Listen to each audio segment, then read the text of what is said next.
Welcome back दोस्तों, मैं अंकित विश्वकर्मा एक बार फिर से आप सभी का आपके अपने YouTube channel DV online study में स्वागत करता हूं।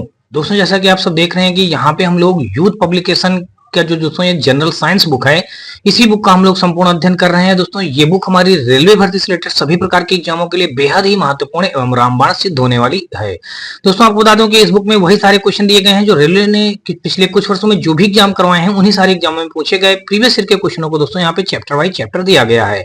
दोस्तों, आपको बता दूं कि इस बुक का हम लोगों ने फिजिक्स पूरा कंप्लीट पढ़ लिया है और बायोलॉजी भी पूरा कंप्लीट पढ़ लिया है। अब दोस्तों जो हम लोग पढ़ने वाले हैं केमिस्ट्री यानी कि रसायन विज्ञान पढ़ेंगे। दोस्तों, रसायन विज्ञान का दोस्तों आज हम लोग पार्ट 1 पढ़ेंगे और इस पार्ट में टोटल दोस्तों हम लोग 1 नंबर से लेकर के 100 नंबर तक के क्वेश्चनों को बहुत ही सिंपल और सरल तरीके से हल करना एवं पढ़ना हम लोग सीखेंगे। दोस्तों, आपको बता दूं कि इस पार्ट 1 में टोटल हम लोग देख लीजिएगा कितने सारे अध्याय के बारे में पढ़ेंगे। देखिए, पहला चैप्टर है जो हमारा, उसी में पहला पॉइंट दिया गया है पदार्थ के बारे में हम लोग जानेंगे। दूसरा है पदार्थों का वर्गीकरण यानी कि यौगिक, मिश्रण और विलयन के बारे में पढ़ेंगे और जानेंगे। और तीसरा है दोस्तों भौतिक एवं रासायनिक परिवर्तन के बारे में जानेंगे। चौथा है दोस्तों द्रव्यमान संरक्षण का नियम के बारे में हम लोग पढ़ेंगे। और अगला है दोस्तों स्थिर अनुपात का नियम पढ़ेंगे। और अगला है दोस्तों डाल्टन का परमाणु सिद्धांत पढ़ेंगे। फिर अगला दोस्तों अणु परमाणु तत्व की प्रतिशत मात्रा पढ़ेंगे। मोल संकल्पना या एवोगाड्रो नंबर सिस्टम हम लोग पढ़ेंगे।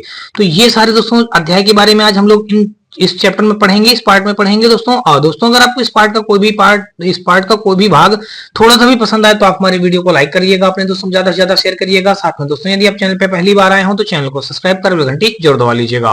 और दोस्तों आप हमारे WhatsApp channel, Telegram channel, WhatsApp group से भी जुड़ सकते हैं। इन सबका लिंक दोस्तों आपको हमारी इसी वीडियो के डिस्क्रिप्शन पे मिल जाएगा, जहां से आप लोग आसानी से जुड़ सकते हैं।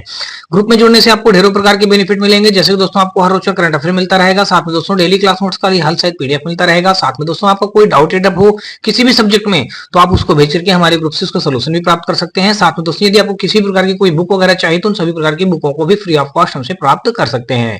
दोस्तों आपको बता दूं कि ये क्लास हमारी केमिस्ट्री की हर रोज शाम को 8 बजे हुआ करेगी, तो आप लोग 8 बजे क्लास को देखना बिल्कुल भी मत भूला करें। तो चलिए दोस्तों हम लोग स्टार्ट करते हैं आज का अपना पार्ट 1 का पहला क्वेश्चन। और पहला क्वेश्चन दोस्तों देख लीजिएगा, हमारा ये दिया गया है। दोस्तों देख लीजिएगा, यहाँ पे हमारा दिया गया है। अब आज से हम लोग पढ़ने जा रहे हैं रसायन विज्ञान यानी कि केमिस्ट्री का दोस्तों हम लोग पहला क्वेश्चन पढ़ेंगे। और दोस्तों देख लीजिए, जो पहला क्वेश्चन है हमारा रेलवे ग्रुप डी के पेपर 2018 में पूछा गया था। और यहाँ पे जो पहला क्वेश्चन दिया गया है, कहा गया है कि निम्नलिखित में से किसके अणुओं के बीच आकर्षण बल अधिकतम होता है। दोस्तों द्रव में होता है, गैस में होता है, प्लाज्मा में होता है या फिर दोस्तों ठोस में होता है। तो दोस्तों हम आपको बता दें कि निम्नलिखित में से किसके अणुओं के बीच आकर्षण बल अधिकतम होगा। किसके पूछा गया है, आकर्षण बल की बात पूछी गई है, तो आकर्षण बल अधिकतम हमारा होता है ठोस में होता है। तो यहां से दोस्तों देखेंगे तो एक का विकल्प नंबर हमारा डी के साथ क्वेश्चन राइट हो जाएगा। ठोस पदार्थ की एक अवस्था है जिसकी पहचान पदार्थ की संरचनात्मक दृढ़ता और विकृति, आकार, आयतन और स्वरूप में परिवर्तन के प्रति प्रत्यक्ष विरोध के गुण के आधार पर की जाती है। इसलिए दोस्तों यहाँ पे क्या हो जाएगा हमारा, यानी कि अणुओं के बीच आकर्षण बल अधिकतम होता है किसमें, ठोस में होता है। तो विकल्प नंबर हमारा एक का डी के साथ क्वेश्चन राइट हो जाएगा। अगला दोस्तों देख लीजिएगा दूसरा नंबर क्वेश्चन। और दूसरे नंबर क्वेश्चन पे दिया गया है पदार्थ के संदर्भ में निम्न में से कौन सा कथन सही नहीं है। पदार्थ के कणों के बीच कोई आकर्षण बल नहीं होता है। फिर आप पदार्थ के कण द्रव और वायुओं में सतत स्थानांतरित होते हैं। फिर आप पदार्थ कणों से बना होता है। पदार्थ के कणों के बीच अंतर होता है। आप फिर से समझ लीजिएगा, यहाँ पे इसने कहा है पदार्थ के संदर्भ में निम्न में से कौन सा कथन सही नहीं है। जो कथन गलत हो हमको उसी के बारे में यहाँ पे बताना है। तो यहाँ पे कहा है कि पदार्थ के कणों के बीच कोई आकर्षण बल नहीं होता है, तो ये बात गलत इसने कह दिया है, तो यही सही हो जाएगा। यानी कि इसने यही तो कह रहा है जो सही ना हो उसको बताइए। तो पदार्थ के अणुओं के बीच कह रहा कोई आकर्षण बल नहीं होता, बल्कि ऐसा नहीं होता दोस्तों, पदार्थ के अणुओं के बीच आकर्षण बल होता है। इसने कह दिया कोई बल नहीं होता है, इसलिए दोस्तों ये गलत हो जाएगा। यानी विकल्प नंबर हमारा गलत ही पूछा गया है। तो दूसरे का देखेंगे तो ए के साथ ये ऑप्शन हमारा राइट हो जाएगा। दूसरे के बाद दोस्तों देख लीजिएगा तीसरा नंबर। और तीसरे नंबर क्वेश्चन पे हमारा दिया गया है, कहा गया है कि ठोस के कणों के संदर्भ में निम्न में से क्या सही है। ठोस के कणों के संदर्भ में निम्न में से क्या सही है। वे यादृच्छिक रूप से गतिशील होते हैं, उनके बीच बड़े अंतराल होते हैं, व्यवस्थित तरीके से विन्यासित होते हैं, उनमें न्यूनतम आकर्षण होता है। ठोस के कणों के संदर्भ में निम्न में से क्या सही है? ठोस के कणों के संदर्भ में निम्न में से क्या सही है? वे यादृच्छिक रूप से गतिशील होते हैं, उनके बीच बड़े अंतराल होते हैं, व्यवस्थित तरीके से विन्यासित होते हैं, उनमें न्यूनतम आकर्षण होता है। तो दोस्तों हम आपको बता दें, यहाँ पे जो हो जाएगा ठोस के कणों के संदर्भ में निम्न में से क्या सही है पूछा गया। सही वाला हो जाएगा व्यवस्थित तरीके से विन्यासित होते हैं। 3 का देखेंगे तो विकल्प नंबर हमारा सी के साथ क्वेश्चन राइट हो जाएगा। कुल मिलाकर के ठोस के कणों के संदर्भ में व्यवस्थित तरीके से वो क्या होते हैं? विन्यासित होते हैं। विकल्प नंबर हमारा 3 का सी के साथ क्वेश्चन राइट हो जाएगा। नेक्स्ट क्वेश्चन हम लोग देखेंगे 3 के बाद दोस्तों देखा जाए चौथा नंबर क्वेश्चन, और चौथे नंबर क्वेश्चन पे कहा है कि अभी तक वैज्ञानिकों द्वारा पदार्थ की कितनी अवस्थाएं तय की गई हैं? अभी तक वैज्ञानिकों द्वारा पदार्थ की कितनी अवस्थाएं तय की गई हैं? 2, 5, 4, 3। तो दोस्तों हम आपको बता दें कि वैज्ञानिकों द्वारा अभी तक 5 अवस्थाएं तय की गई हैं। ये 5 अवस्थाएं अगर दोस्तों आप जानेंगे तो दोस्तों देख लीजिएगा, पहला तो हो जाएगा हमारा ठोस अवस्था हो जाएगा, दूसरा हो जाएगा ठोस के बाद ये द्रव आप मान लीजिएगा, द्रव के बाद आप यहाँ पे गैस मान लीजिएगा, गैस के बाद दोस्तों देख लीजिएगा ठोस, द्रव, गैस, और फिर दोस्तों एक होता है हमारा प्लाज्मा होता है, यानी कि यहाँ पे आप लिख देंगे प्लाज्मा, प्लाज्मा हो जाएगा। और पांचवा दोस्तों हमारा हो जाएगा, पांचवा जो होता है बोस आइंस्टीन या कंडेंसेंट बोलते हैं, बोस आइंस्टीन कंडेंसेंट। देखिए यहाँ पे आप बोलेंगे, क्या बोलेंगे? बोस, देख लीजिएगा यहाँ पे हम लिख देंगे बोस आइंस्टीन, आइंस, देखिए यहाँ पे क्या लिखेंगे? Einstein, Einstein, Bose Einstein condensate. देखिए क्या लिखेंगे? कंडेन और आगे लिख देंगे सेट, कंडेंसेट। ये हो जाएगा हमारा ये 5। कुल मिलाकर के वैज्ञानिकों ने अभी तक कितने पदार्थ की अवस्थाएं ढूंढ कर निकाल रखी है दोस्तों? 5 अवस्थाएं निकाल कर रखी है, ठोस, द्रव, गैस, प्लाज्मा और बोस आइंस्टीन कंडेंसेट। ठीक है, तो ये 5 अवस्थाएं हो जाएंगी। तो विकल्प नंबर देखेंगे तो 4 का हमारा बी के साथ ये क्वेश्चन राइट हो जाएगा। और नेक्स्ट क्वेश्चन हम लोग देखेंगे 4 के बाद दोस्तों 5वां नंबर, और 5वें नंबर क्वेश्चन पे दिया गया है, कहा गया है कि नीचे दी गई आकृति से क्या अनुमान नहीं लगाया जा सकता? देख लीजिएगा क्या पूछा गया है कि कौन सा अनुमान नहीं लगाया जा सकता, नहीं बता दिया गया है हमको, ये अब यहां से ढूंढना है। यहाँ पे सॉलिड दिया गया है, लिक्विड दिया गया है, गैस दिया गया है, प्लाज्मा दिया गया है। नीचे दी गई आकृति से क्या अनुमान नहीं लगाया जा सकता? सॉलिड, लिक्विड, गैस और प्लाज्मा। तो दोस्तों देख लीजिएगा, अब 4 ऑप्शन दिए गए हैं। पदार्थ की चारों अवस्थाओं की आणविक व्यवस्था देखी जा सकती है। प्लाज्मा एक तरल पदार्थ है जो शरीर की सभी कोशिकाओं में मौजूद है। यह आकृति पदार्थ की चौथी अवस्था अर्थात प्लाज्मा को प्रदर्शित करती है। यह आकृति पदार्थ की विभिन्न अवस्थाओं के बारे में जानकारी प्रदान करती है। तो 5वें का दोस्तों देखेंगे तो विकल्प नंबर जो हमारा हो जाएगा यहाँ पे क्या अनुमान नहीं लगाया जा सकता, तो बी वाला ऑप्शन देखिए, प्लाज्मा एक तरल पदार्थ है जो शरीर की सभी कोशिकाओं में मौजूद है, इसका अनुमान हम लोग नहीं लगा सकते हैं। यही विकल्प हो जाएगा 5 का हमारा बी के साथ क्वेश्चन राइट हो जाएगा। नेक्स्ट क्वेश्चन देखेंगे 5 के बाद दोस्तों 6ठा नंबर, अगर दोस्तों आप देखें तो 6ठा नंबर क्वेश्चन पे दोस्तों देख लीजिएगा हमारा क्या दिया गया है, और इस पे कहा गया है कि डाट डाट में विसरण अत्यधिक तीव्रता से होता है।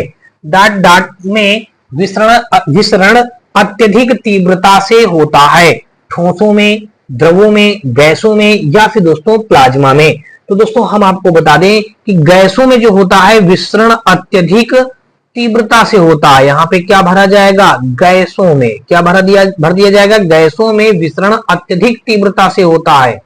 तो 6 का दोस्तों देखा जाए तो विकल्प नंबर हमारा यहाँ पे सी के साथ क्वेश्चन राइट हो जाएगा। नेक्स्ट क्वेश्चन हम लोग देखेंगे 6 के बाद दोस्तों 7वां नंबर क्वेश्चन, और 7वें नंबर क्वेश्चन पे हमारा दिया गया है दोस्तों देख लीजिएगा, यहाँ पे हमारा 7वां नंबर क्वेश्चन पे दिया गया, कहा गया कि निम्नलिखित में से कौन सा कथन गलत है? पदार्थ के कण स्थिर अवस्था में होते हैं, पदार्थ के कण बहुत छोटे होते हैं, पदार्थ के कण एक दूसरे को आकर्षित करते हैं, पदार्थ के कणों के बीच रिक्त स्थान होता है। कह रहा कौन सा ऑप्शन गलत है? तो पदार्थ के कण स्थिर अवस्था में होते हैं, ये बात यहाँ पे गलत है, तो यानी यही सत्य हो जाएगा। तो कुल मिलाकर देखेंगे तो 7 का हमारा विकल्प नंबर ए के साथ क्वेश्चन राइट हो जाएगा। नेक्स्ट क्वेश्चन दोस्तों देखा जाए, और अगला हमारा यहाँ पे देख लीजिएगा 8वां नंबर क्वेश्चन पे दिया गया है, कहा गया कि डाट डाट एक शुद्ध पदार्थ है। चीनी का घोल, चीनी का घोल एक शुद्ध पदार्थ है, मीथेन एक शुद्ध पदार्थ है, दूध एक शुद्ध पदार्थ है, या फिर दोस्तों वायु एक शुद्ध पदार्थ है। तो दोस्तों हम आपको बता दें कि यहाँ पे जो रखा जाएगा वो रखा जाएगा मीथेन। मीथेन एक शुद्ध पदार्थ है, मीथेन दिया गया बी ऑप्शन पे। तो 8 का दोस्तों देखेंगे तो विकल्प नंबर हमारा बी के साथ क्वेश्चन राइट हो जाएगा। 8 के बाद दोस्तों 9वां नंबर देख लीजिएगा, और 9वें नंबर क्वेश्चन पे कहा गया है कि निम्नलिखित में से कौन सा यसे विधान सत्य है। निम्नलिखित में से कौन सा यसे विधान सत्य है कहा गया। अब दृढ़ता देख लीजिएगा, दृढ़ता में नंबर 1 में दिया गया दृढ़ता, अब बी ऑप्शन में दिया गया संपीड़ितता। संपीड़ितता, तो दृढ़ता के बारे में जो है पैसेज लिखा है इसको बारे में पढ़ते हैं और फिर देखते हैं इसमें दृढ़ता वाला सही होगा या संपीड़ितता वाला सही होगा। ये बात हमको यहां से क्लियर करके बतानी है। तो दोस्तों देख लीजिएगा, यहां पे कहा है दृढ़ता के अंतर्गत कहा पदार्थ के प्रकार के अनुसार कणों के स्थान के आधार पर आकार बदलता है। उदाहरण के लिए जैसे ठोस पदार्थों का निश्चित आकार होता है, जबकि तरल पदार्थ उनके पात्र का आकार प्राप्त करते हैं, और देखा जाए तो गैसों का कोई आकार नहीं होता है। अब संपीड़ितता में दोस्तों देख लीजिएगा, कहा गया कि यह पदार्थों का वह गुण है जिसके कारण उच्च दाब पर उनका आयतन कम हो जाता है। गैसों में यह गुण पाया जाता है।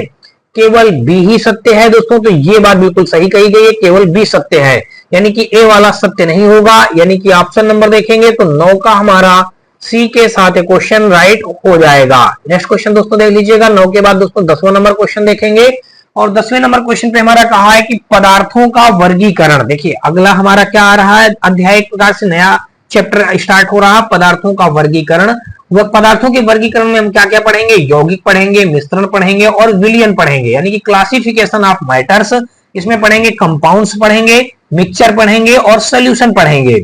देख लीजिएगा, अब पहला क्वेश्चन यहाँ पे जो दिया गया है हमारा, कहा गया कि मिश्रण प्रकृति में डाट डाट हो सकता है। मिश्रण प्रकृति में क्या हो सकता है, प्रकृति में मिश्रण समांगी और विषमांगी दोनों होता है। जैसे कि दोस्तों मैं आपको बता दूं कि समांगी मिश्रण में क्या क्या आता है हमारा, नमक और जल का मिश्रण, चीनी और जल का मिश्रण, ये हमारा आता है समांगी मिश्रण में आता है। अब विषमांगी मिश्रण में कौन कौन आता है, जैसे मिट्टी और रेत का मिश्रण, ये विषमांगी कहलाएगा। तेल और जल का मिश्रण, ये विषमांगी कहलाएगा। बात समझ में आ गई। तो कुल मिलाकर के आपने जान लिया मिश्रण प्रकृति में समांगी और विषमांगी दोनों प्रकार का होता है। तो ये दोस्तों देख लीजिए, यहाँ पे समांगी और विषमांगी दोनों दिया गया इसी ऑप्शन पे। तो 10 का दोस्तों देखा जाए तो विकल्प नंबर हमारा ए के साथ क्वेश्चन राइट हो जाएगा। दोस्तों मैं आपको फिर से बता दूं, देखिए समांगी मिश्रण में कौन कौन से आ जाएंगे। देखिए यहाँ पे अगर हम लिख दें समांगी मिश्रण में क्या क्या आएगा, देख लीजिएगा समांगी, आगे हम लिख के दे रहे हैं मिश्रण। समांगी मिश्रण में देखेंगे तो एक तो हमारा आ जाएगा नमक और जल का मिश्रण आ जाएगा, तो यहाँ पे हमने लिख दिया दोस्तों नमक, दूसरा हमारा लिख दिया और जल का मिश्रण, जल का आगे हम लिख देंगे मिश्रण, नमक और जल का मिश्रण। ये तो हो गया पहला पॉइंट हो गया। इसी में दोस्तों देख लीजिएगा दूसरा पॉइंट अगर देखेंगे तो चीनी और जल का मिश्रण हमारा हो जाएगा, चीनी और जल का मिश्रण हो जाएगा, चीनी और फिर आगे लिख दीजिएगा जल का, फिर आगे हम लिख देंगे मिश्रण, चीनी और जल का मिश्रण। अब ये तो समांगी मिश्रण के अंतर्गत आ गया। अब अगर हम यहां से देखें विषमांगी मिश्रण, देख लीजिएगा हम क्या देखें यहां से विषमांगी मिश्रण देखें, तो विषमांगी मिश्रण के अंतर्गत क्या क्या आ जाएगा हमारा, जैसे तो हमारा एक मिट्टी और रेत का मिश्रण आ गया। देख लीजिएगा अगर हम यहाँ पे देखें विषमांगी मिश्रण में मिट्टी और रेत का मिश्रण, देख लीजिएगा यहां से हमने लिख दिया दोस्तों मिट्टी, यानी कि मिट्टी और रेत का मिश्रण, रेत का आगे लिख दीजिएगा मिश्रण, मिट्टी और रेत का मिश्रण, ये हो गया। दूसरा अगर दोस्तों देखेंगे, दूसरा पॉइंट यहां से हमारा क्या हो जाएगा, जैसे हम दोस्तों देखेंगे मिट्टी और रेत का मिश्रण, तेल और जल का मिश्रण। देखिए हमने यहां पे लिख दिया तेल और जल का मिश्रण, ये हमारे आ जाएंगे मिश्रण, यानी कि समांगी और विषमांगी। प्रकृति में हमारे दोनों प्रकार के मिश्रण उपलब्ध होते हैं, समांगी और विषमांगी। समांगी में क्या क्या आता है, विषमांगी में क्या क्या आता है, मैंने ये चीजें आपको लिख करके दिखा दिया। चलिए आगे दोस्तों देख लीजिएगा, 10 के बाद हम लोग देखेंगे 11 नंबर क्वेश्चन, और यहाँ पे कहा है कि एक मिश्र धातु किसका एक उदाहरण है। कोलाइडल विलयन का है, पायस का है, ठोस विलयन का है, विविध मिश्रण का है। एक मिश्र धातु किसका एक उदाहरण है, तो एक मिश्र धातु कारक किसका एक उदाहरण है, तो दोस्तों हम आपको बता दें कि ये हो जाएगा हमारा ठोस विलयन का उदाहरण हो जाएगा। ये दिया गया दोस्तों, देख लीजिएगा सी ऑप्शन पे, देखिए एक मिश्र धातु किसका एक उदाहरण है, तो ठोस विलयन का उदाहरण है। 11 का हमारा विकल्प नंबर सी के साथ क्वेश्चन राइट हो जाएगा। देखिए मैं आपको फिर से बता दूं, ठोस में देखिए ठोस का विलयन में क्या होता है हमारा, जैसे कि दोस्तों देख लीजिएगा मिश्र धातु जैसे पीतल, तांबा, जस्ता आदि ये सब आते हैं ना, ये ठोस के अंतर्गत आता है। तो अब ऐसे दोस्तों देखेंगे तो ये जो हमारा दिया गया दोस्तों आगे देख लीजिएगा, कुल मिलाकर के एक मिश्र धातु किसका एक उदाहरण होता है, ठोस विलयन का उदाहरण होता है। चलिए अगला क्वेश्चन दोस्तों देख लीजिएगा, और अगला हमारा देख लीजिएगा 11 के बाद 12 नंबर क्वेश्चन, और 12 नंबर क्वेश्चन पे देख लीजिएगा दिया गया है कि निम्नलिखित में से कौन सा विषमांगी मिश्रण है। अभी अभी मैंने आपको बताया है कि निम्नलिखित में से कौन सा विषमांगी मिश्रण है। पानी में चीनी का घोल, देख लीजिएगा पानी में चीनी का घोल ये हमारा दिया गया है, पीतल दिया गया है, वायु दिया गया है, दूध दिया गया है। दूध दोस्तों हमारा क्या हो जाएगा, एक विषमांगी मिश्रण हो जाएगा। विषमांगी मिश्रण वह मिश्रण होता है जिसके प्रत्येक भागों में उसके अवयवी पदार्थों के संघटन व विभिन्न गुणधर्म एक जैसे नहीं होते हैं, जैसे लोहा एवं गंधक का मिश्रण, बालू एवं नमक का मिश्रण, वही हमारा क्या हो जाएगा हमारा, यानी कि कुल मिला के 12 का जो हमारा हो जाएगा डी के साथ। दोस्तों दूध एक विषमांगी मिश्रण है, और विषमांगी मिश्रण क्या होता है हमने बताया, जिसके प्रत्येक भागों में उसके अवयवी पदार्थों के संगठन व विघटन या विभिन्न गुणधर्म एक जैसे नहीं होते हैं, जैसे लोहा एवं गंधक का मिश्रण, बालू एवं नमक का मिश्रण, दूध और दोस्तों कह लीजिएगा मतलब चीनी का मिश्रण। तो ये सब यानी कि हमारा क्या हो जाएगा कुल मिलाकर के, यहाँ पे 12 का देखा जाए तो डी ऑप्शन जो है यानी दूध शब्द दिया गया है, यही हमारा एक क्वेश्चन का राइट आंसर हो जाएगा। नेक्स्ट क्वेश्चन दोस्तों देख लीजिएगा, 12 के बाद हम लोग 13 नंबर देखेंगे, और 13 नंबर क्वेश्चन पे कहा है कि सामान्य पदार्थों के भौतिक अवस्था में शामिल नहीं है। क्या शामिल नहीं है, कोलाइड पदार्थ शामिल नहीं है, गैसीय पदार्थ नहीं शामिल है, तरल पदार्थ नहीं शामिल है, या फिर दोस्तों आप कह लीजिएगा मिट्टी पदार्थ शामिल नहीं है। सामान्य पदार्थों के भौतिक अवस्था में शामिल नहीं है, सामान्य पदार्थों के भौतिक अवस्था में शामिल नहीं है। तो दोस्तों क्या शामिल नहीं है, यहां से अगर आप देखेंगे तो कोलाइड शामिल नहीं है, तो यहां से आप क्या भर देंगे, कोलाइड। इस जगह पे अगर आप देखेंगे तो हमारा हो जाएगा कोलाइड, हमारा कोलाइड जो है ये हमारा शामिल नहीं है। विकल्प नंबर दोस्तों देखा जाए तो 13 का हमारा यहाँ पे ए के साथ क्वेश्चन राइट हो जाएगा। और नेक्स्ट क्वेश्चन हम लोग देखेंगे 13 के बाद दोस्तों 14 नंबर क्वेश्चन, और 14 नंबर क्वेश्चन पे हमारा दिया गया, कहा गया कि हवा एक डाट डाट है, हवा एक डाट डाट है, शुद्ध मिश्रण है, केवल मिश्रणों का मिश्रण है, केवल तत्वों का मिश्रण है, दोनों तत्वों और यौगिकों का मिश्रण है। हवा एक डाट डाट है, तो दोस्तों देख लीजिएगा हवा एक डाट डाट है, दोनों तत्वों और यौगिकों का मिश्रण होता है। हवा क्या होता है, दोनों तत्वों और यौगिकों का मिश्रण होता है। देख लीजिएगा दिया गया है डी ऑप्शन पे, तो 14 का देखा जाए तो विकल्प नंबर हमारा डी के साथ क्वेश्चन राइट हो जाएगा। अब दोस्तों देख लीजिएगा अगला क्वेश्चन 14 के बाद हम लोग देखेंगे 15 नंबर, और 15 नंबर क्वेश्चन पे कहा है कि वह विजातीय मिश्रण जिसमें विलेय के कण घुलते नहीं है बल्कि पूरे माध्यम में निलंबित बने रहते हैं, डाट डाट कहलाता है। क्या कहलाएगा, फिर से समझिएगा, कह रहा वह विजातीय मिश्रण जिसमें विलेय के कण घुलते नहीं है बल्कि पूरे माध्यम में निलंबित बने रहते हैं, क्या कहलाएगा, असंतृप्त विलयन कहलाएगा, सस्पेंशन विलयन सस्पेंशन कहलाएगा, या कोलाइड कहलाएगा, या फिर दोस्तों संतृप्त विलयन कहलाएगा। तो 15 का दोस्तों अगर आप देखेंगे तो विकल्प नंबर यहाँ पे हमारा कौन सा राइट हो जाएगा, बी ऑप्शन सस्पेंशन कहलाएगा। यहाँ पे अगर दोस्तों देखेंगे क्या हो जाएगा, सस्पेंशन। देखिए हम यहाँ पे लिख देंगे सस, आगे दोस्तों लिख दीजिएगा पेंशन, सस्पेंशन कहलाएगा। सस्पेंशन दोस्तों देख लीजिएगा दिया गया बी ऑप्शन पे, तो 15 का हमारा विकल्प नंबर बी के साथ क्वेश्चन राइट हो जाएगा। नेक्स्ट क्वेश्चन दोस्तों देख लीजिएगा 15 के बाद अगर हम दोस्तों देखें 16 नंबर क्वेश्चन, और 16 नंबर क्वेश्चन पे दोस्तों देख लीजिएगा हमारा दिया गया है, कहा गया कि विज्ञान में कौन सा नियम मिश्रण के गुणों का पालन नहीं करता है। विज्ञान में कौन सा नियम मिश्रण के गुणों का पालन नहीं करता है? तो मिश्रण के घटक उनके गुणों को बरकरार रखते हैं। तो ये तो बात दोस्तों सही है, पालन करता है। मिश्रण अलग अलग पदार्थ के हो सकते हैं, ये भी बात सही है। इसे भौतिक विध से अलग किया जाता है, ये भी सही है। इसकी संरचना तय है, ये बात हमारा पालन नहीं करेगा, डी ऑप्शन। तो 16 का हमारा विकल्प नंबर डी के साथ ये क्वेश्चन राइट हो जाएगा। नेक्स्ट को दोस्तों देख लीजिएगा, 16 के बाद हम लोग 17 नंबर देखेंगे और 17 नंबर क्वेश्चन पे हमारा दिया गया है, कहा गया है कि जब दो तरल पदार्थ एक दूसरे में घुलते हैं, जब दो तरल पदार्थ एक दूसरे में घुलते नहीं है और सोल्यूशन नहीं बनाते हैं तो उसे क्या कहा जाता है? सॉल्वेंट कहा जाएगा, सॉल्यूट कहा जाएगा, अमिश्रणीय इमिसिबल कहा जाएगा, डिकैंटेशन कहा जाएगा। फिर से समझ लीजिएगा, जब दो तरल पदार्थ एक दूसरे में घुलते नहीं हैं और सॉल्यूशन नहीं बनाते हैं तो उसे क्या कहा जाता है? तो उसे हम आपको बता दें अमिश्रणीय कहते हैं, या फिर दोस्तों इमिसिबल कहा जाएगा, इमिसिबल। तो ये दोस्तों देख लीजिएगा दिया गया सी ऑप्शन पे। तो 17 का दोस्तों देखेंगे तो विकल्प नंबर हमारा सी के साथ क्वेश्चन राइट हो जाएगा। नेक्स्ट दोस्तों देख लीजिए, कह रहा है कि शक्कर के घोल में शक्कर एक डाट है। शक्कर के घोल में शक्कर एक डाट है, विलायक है, घुला हुआ पदार्थ है, कोलाइड है, सस्पेंशन है। तो शक्कर के घोल में शक्कर एक डाट है। शक्कर एक क्या है? शक्कर एक हमारा घुला हुआ पदार्थ है।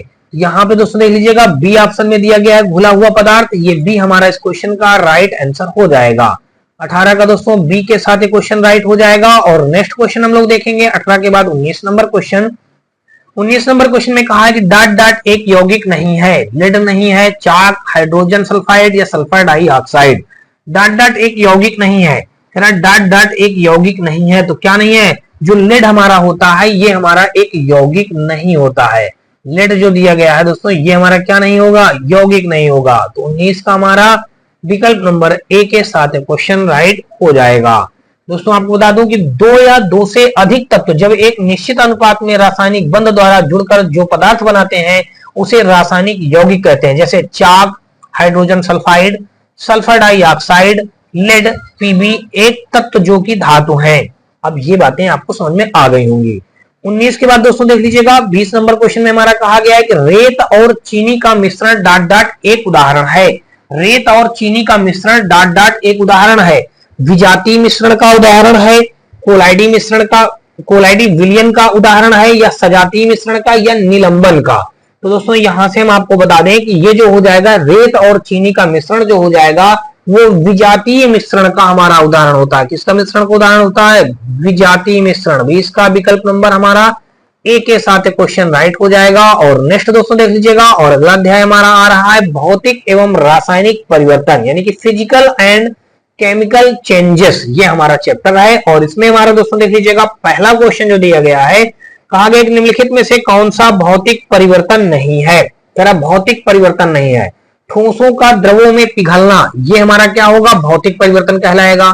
गैसों का द्रवों में द्रवीकरण, ये भी गैसीय मतलब भौतिक परिवर्तन कहलाएगा।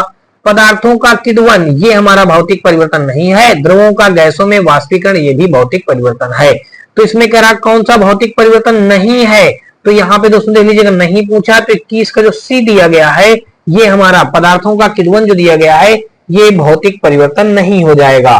तो 21 का विकल्प नंबर हमारा सी के साथ क्वेश्चन राइट हो जाएगा। नेक्स्ट क्वेश्चन हम लोग देखेंगे, देख लीजिएगा 21 के बाद हम लोग देखेंगे 22 नंबर क्वेश्चन। और 22 नंबर क्वेश्चन में कहा गया है कि इनमें कौन सा रासायनिक परिवर्तन नहीं है? ईंधन का दहन, अम्लीकृत जल का वैद्युत अपघटन, ऑक्सीकरण या लौह में जंग लगना, प्लेटिनम तार का जलना। फिर से समझिए, इनमें से कौन सा रासायनिक परिवर्तन नहीं है?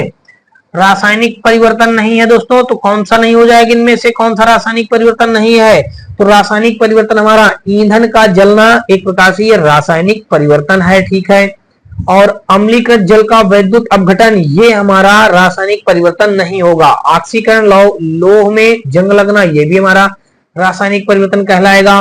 प्लेटिनम तार का जलना, ये भी रासायनिक परिवर्तन कहलाएगा। लेकिन जो रासायनिक परिवर्तन नहीं कहलाएगा वो अम्लीकृत जल का वैद्युत अपघटन नहीं कहलाएगा। 22 का हमारा विकल्प नंबर बी के साथ क्वेश्चन राइट हो जाएगा। नेक्स्ट क्वेश्चन दोस्तों देख लीजिएगा, 22 के बाद हम लोग 23 नंबर देखेंगे।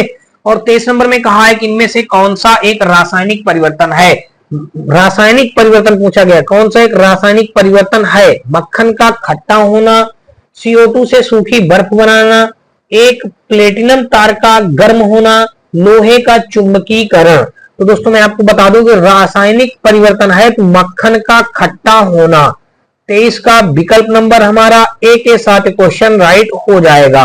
आगे दोस्तों देख लीजिएगा 24 नंबर क्वेश्चन, और 24 नंबर क्वेश्चन में कहा है कि लोहे में जंग लगना इनमें से किसका सामान्य उदाहरण है। लोहे में जंग लगना इनमें से किसका सामान्य उदाहरण है। भौतिक परिवर्तन का, ऊष्माक्षेपी परिवर्तन का, ऊष्माग्राही परिवर्तन का, रासायनिक परिवर्तन का। ये दोस्तों देख लीजिएगा इंपॉर्टेंट क्वेश्चन है, रेलवे एनटीपीसी में 2 बार पूछा गया है। 2016 में पूछा गया है और 2017 में पूछा गया है।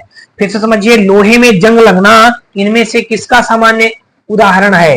भौतिक परिवर्तन, ऊष्माक्षेपी परिवर्तन, ऊष्माग्राही परिवर्तन, या फिर दोस्तों रासायनिक परिवर्तन।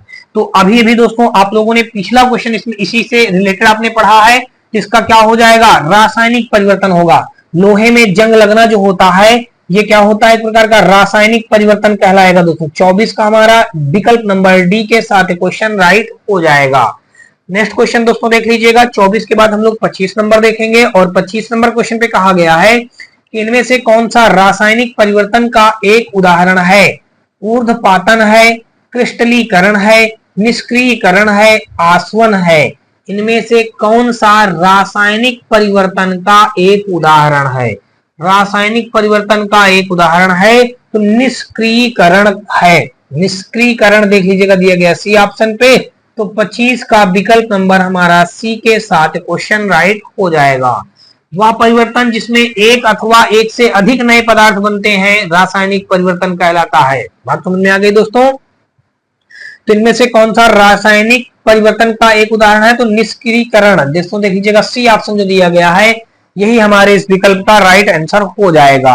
नेक्स्ट क्वेश्चन दोस्तों देख लीजिएगा, 25 के बाद हम लोग देखेंगे 26 नंबर क्वेश्चन, और 26 नंबर क्वेश्चन में कहा गया है कि डाट डाट एक रासायनिक परिवर्तन नहीं है। एक अंडा पकाना, अब फिर कहा गया एक आइस क्यूब पिघलाना, केक को बेक करना, केला सड़ना। केला सड़ना। फिर समझिएगा 26 नंबर जो यहाँ पे दिया गया है, कहा गया है कि डाट डाट एक रासायनिक परिवर्तन नहीं है। एक रासायनिक परिवर्तन नहीं है। एक अंडा पकाना, एक आइस क्यूब पिघलाना, केक को बेक करना, केला सड़ना। तो यहाँ पे दोस्तों देख लीजिएगा, यहाँ पे हमारा दिया गया है बी ऑप्शन में पदार्थ के आकार या माप। देख लीजिएगा यहाँ पे अगर आप देखेंगे तो ये हो जाएगा एक आइस क्यूब पिघलाना जो होता है ये रासायनिक परिवर्तन नहीं होता है। विकल्प नंबर हमारा 26 का ये बी के साथ क्वेश्चन राइट हो जाएगा।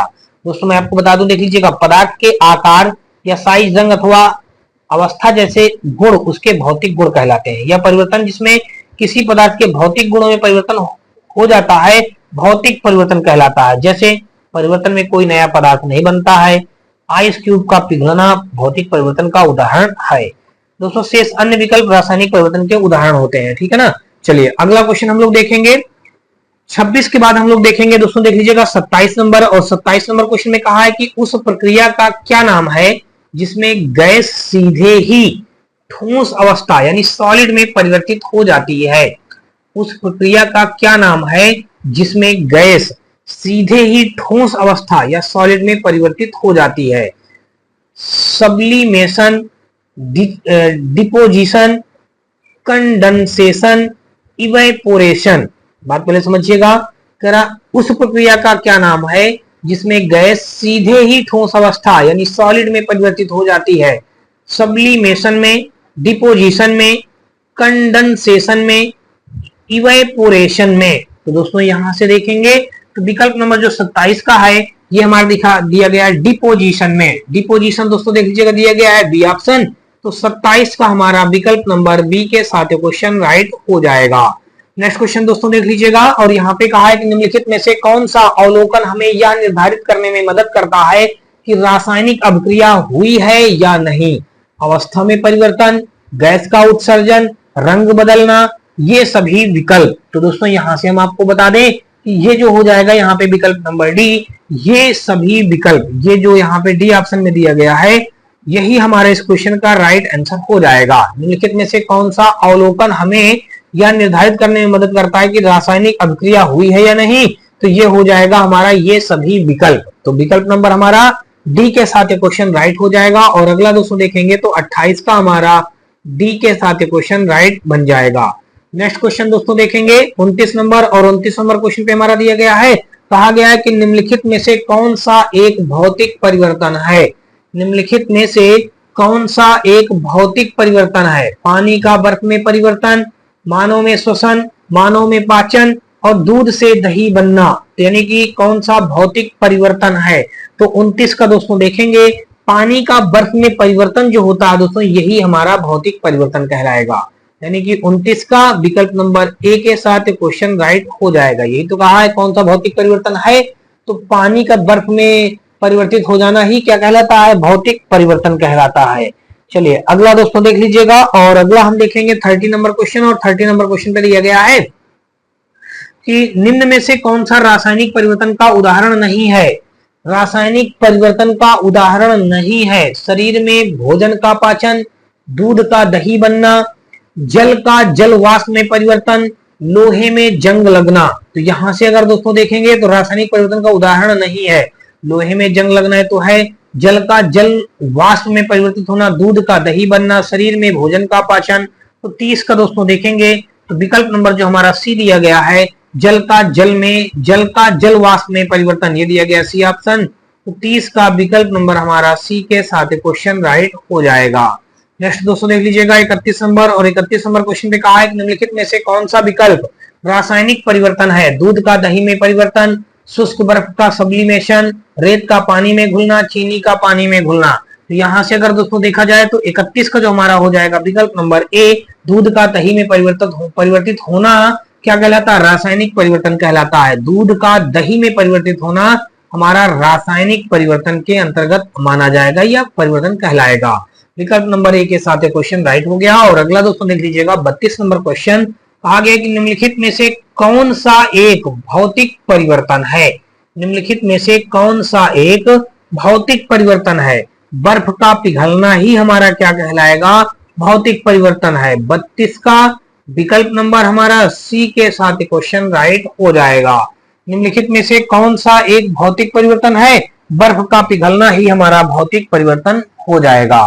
देख लीजिएगा, पदार्थ में होने वाला वह परिवर्तन जिसमें केवल उसकी भौतिक अवस्था में परिवर्तन होता है, उसमें रासायनिक गुण में कोई परिवर्तन नहीं होता है, भौतिक परिवर्तन कहलाता है। जैसे कि बर्फ का पिघलना, कांच का टूटना, ये सब हमारे क्या होते हैं? भौतिक परिवर्तन के अंतर्गत आते हैं। तो विकल्प नंबर यहाँ पे हमारा 32 का सी के साथ क्वेश्चन राइट हो जाएगा। अगला दोस्तों देख लीजिएगा, अगला हमारा अध्याय यहाँ पे आ रहा है द्रव्यमान संरक्षण का नियम आ रहा है, यानी कि law of conversation of mass, यानी कि law of conversation of mass. देख लीजिएगा यहाँ पे पहला क्वेश्चन दिया गया है, कौन सा नियम कहता है कि रासायनिक अभिक्रिया में द्रव्यमान को ना तो उत्पन्न किया जा सकता है और ना ही नष्ट किया जा सकता है? इनमें से कौन सा नियम ऐसा बोलता है?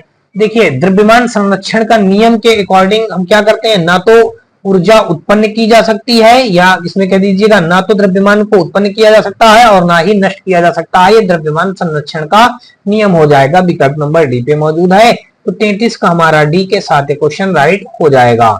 34 नंबर दोस्तों देख लीजिएगा, और 34 नंबर क्वेश्चन में कहा है कि संतुलित रासायनिक समीकरण डॉट डॉट के अनुरूप होता है। द्रव संरक्षण का नियम, एवोगाड्रो का नियम, गैसीय आयतनों का नियम, या गुणित अनुपात का नियम। तो यहाँ पे देखेंगे 34 का हमारा एक संतुलित रासायनिक समीकरण द्रव्यमान संरक्षण के नियम के अनुरूप होता है। द्रव्यमान संरक्षण के नियम के अनुरूप दिया गया है ए ऑप्शन में। तो 34 का विकल्प नंबर हमारा ए के साथ क्वेश्चन राइट हो जाएगा। नेक्स्ट दोस्तों देख लीजिएगा 34 के बाद 35 नंबर क्वेश्चन, और 35 नंबर क्वेश्चन पे दिया गया है कि एक रासायनिक अभिक्रिया के दौरान अभिक्रियाओं और उत्पादों के द्रव्यमानों का योग अपरिवर्तित रहता है, इसे क्या कहा जाता है? निश्चित अनुपात का नियम कहा जाएगा, ऊर्जा संरक्षण का सिद्धांत कहा जाएगा, रासायनिक संयोजन का सिद्धांत कहा जाएगा, या द्रव्यमान संरक्षण का सिद्धांत कहा जाएगा? एक रासायनिक अभिक्रिया के दौरान अभिक्रियाओं और उत्पादों के द्रव्यमानों का योग अपरिवर्तित रहता है, इसे क्या कहा जाता है? इसे हम लोग दोस्तों क्या कहेंगे, इसे द्रव्यमान संरक्षण का सिद्धांत कहेंगे। विकल्प हमारा डी के साथ क्वेश्चन राइट हो जाएगा। नेक्स्ट दोस्तों देख लीजिएगा, और अगला हम लोग देखेंगे 36 नंबर क्वेश्चन, और यहाँ पे दोस्तों देख लीजिएगा नया अध्याय आ गया हमारा, स्थिर अनुपात का नियम यानी कि law of constant proportions. Law of constant proportion यहाँ पे दिया गया है हमारा, यानी कि अगला अध्याय पांचवा अध्याय हमारा यहाँ पे दिया गया है। देखिए 36 नंबर क्वेश्चन पे कहा गया है कि निम्नलिखित वैज्ञानिकों में से किसने स्थिर अनुपात के नियम को प्रतिपादित किया था। देखिए एंटोइन लेवोजियर और जोसेफ प्रोस्ट या फिर रॉबर्ट बाउल या जैक्स चार्ल्स। यहाँ पे अगर देखेंगे तो विकल्प हमारा जो डी मतलब 36 का जो हमारा विकल्प हो जाएगा राइट, वो हो जाएगा दोस्तों बी ऑप्शन, यानी कि जोसेफ प्रोस्ट जो लिखा है। इसमें पूछा गया कि निम्नलिखित वैज्ञानिकों में से किसने स्थिर अनुपात के नियम को प्रतिपादित किया था। स्थिर नियम के अनुपात को प्रतिपादित किया था तो जोसेफ प्रोस्ट, यानी कि 36 का देखा जाए तो विकल्प नंबर हमारा बी के साथ क्वेश्चन राइट हो जाएगा। भाई अगला क्वेश्चन देख लीजिएगा 37 नंबर। यहाँ पे कहा है कि निश्चित अनुपात का नियम किसके द्वारा दिया गया था। John Dalton, Joseph L Proust, Antoine Lavoisier, Jons Jacob Berzelius. तो दोस्तों 37 का अगर देखेंगे तो बी ऑप्शन, अभी आप पिछला क्वेश्चन पढ़े हैं, जोएस एल प्राउस्ट ये दिया गया बी ऑप्शन पे, तो 37 का विकल्प नंबर हमारा बी के साथ क्वेश्चन राइट हो जाएगा। आगे दोस्तों देख लीजिएगा, और अगला हमारा यहाँ पे दिया गया, कहा गया कि निश्चित अनुपात के नियम के अनुसार, निश्चित अनुपात के नियम के अनुसार अब देख लीजिए कौन सा क्या राइट होगा। रासायनिक पदार्थ में भिन्न तत्वों के परमाणुओं के द्रव्यमान और रासायनिक गुण भिन्न होते हैं। फिर आगे कहा है रासायनिक पदार्थ में यौगिक बनाने के लिए परमाणु छोटी पूर्ण संख्याओं के अनुपात में संयोजित होती है। फिर अगला दोस्तों देख लीजिएगा, और अगला हमारा दिया गया है रासायनिक पदार्थ में तत्व हमेशा द्रव्यमान के निश्चित अनुपात में मौजूद होते हैं। फिर कहा गया कि रासायनिक पदार्थ में परमाणु अविभाज्य कण होते हैं जिन्हें रासायनिक अभिक्रिया में निर्मित या नष्ट नहीं किया जा सकता है। तो ये जो दोस्तों देख लीजिए दिया गया सी ऑप्शन में कि रासायनिक पदार्थ में तत्व हमेशा द्रव्यमान के निश्चित अनुपात में मौजूद होते हैं। विकल्प नंबर हमारा 38 का सी के साथ क्वेश्चन राइट हो सकता है, हो सकता नहीं मतलब हो जाएगा राइट दोस्तों, ठीक है ना। चलिए आगे देख लीजिएगा 39 नंबर क्वेश्चन। 39 नंबर क्वेश्चन पे दिया गया, कहा गया कि निम्नलिखित में से किस नियम के अनुसार दिए गए रासायनिक पदार्थ में हमेशा वही समान तत्व होते हैं जो वजन से एक निश्चित अनुपात में संयुक्त होते हैं। स्थिर अनुपात का नियम, तत्व संयोजन का नियम, ऊर्जा संरक्षण का नियम, द्रव्यमान संरक्षण का नियम। तो यहां से अगर आप देखेंगे तो कहा गया कि निम्नलिखित में से किस नियम के अनुसार दिए गए रासायनिक पदार्थ में हमेशा वही समान तत्व होते हैं जो वजन से एक निश्चित अनुपात में संयुक्त होते हैं। स्थिर अनुपात का नियम, तत्व संयोजन का नियम, ऊर्जा संरक्षण का नियम, द्रव्यमान संरक्षण का नियम। तो यहाँ पे अगर देखा जाए 39 का जो हो जाएगा हमारा विकल्प नंबर ए, स्थिर अनुपात का नियम। ए के साथ क्वेश्चन राइट हो जाएगा।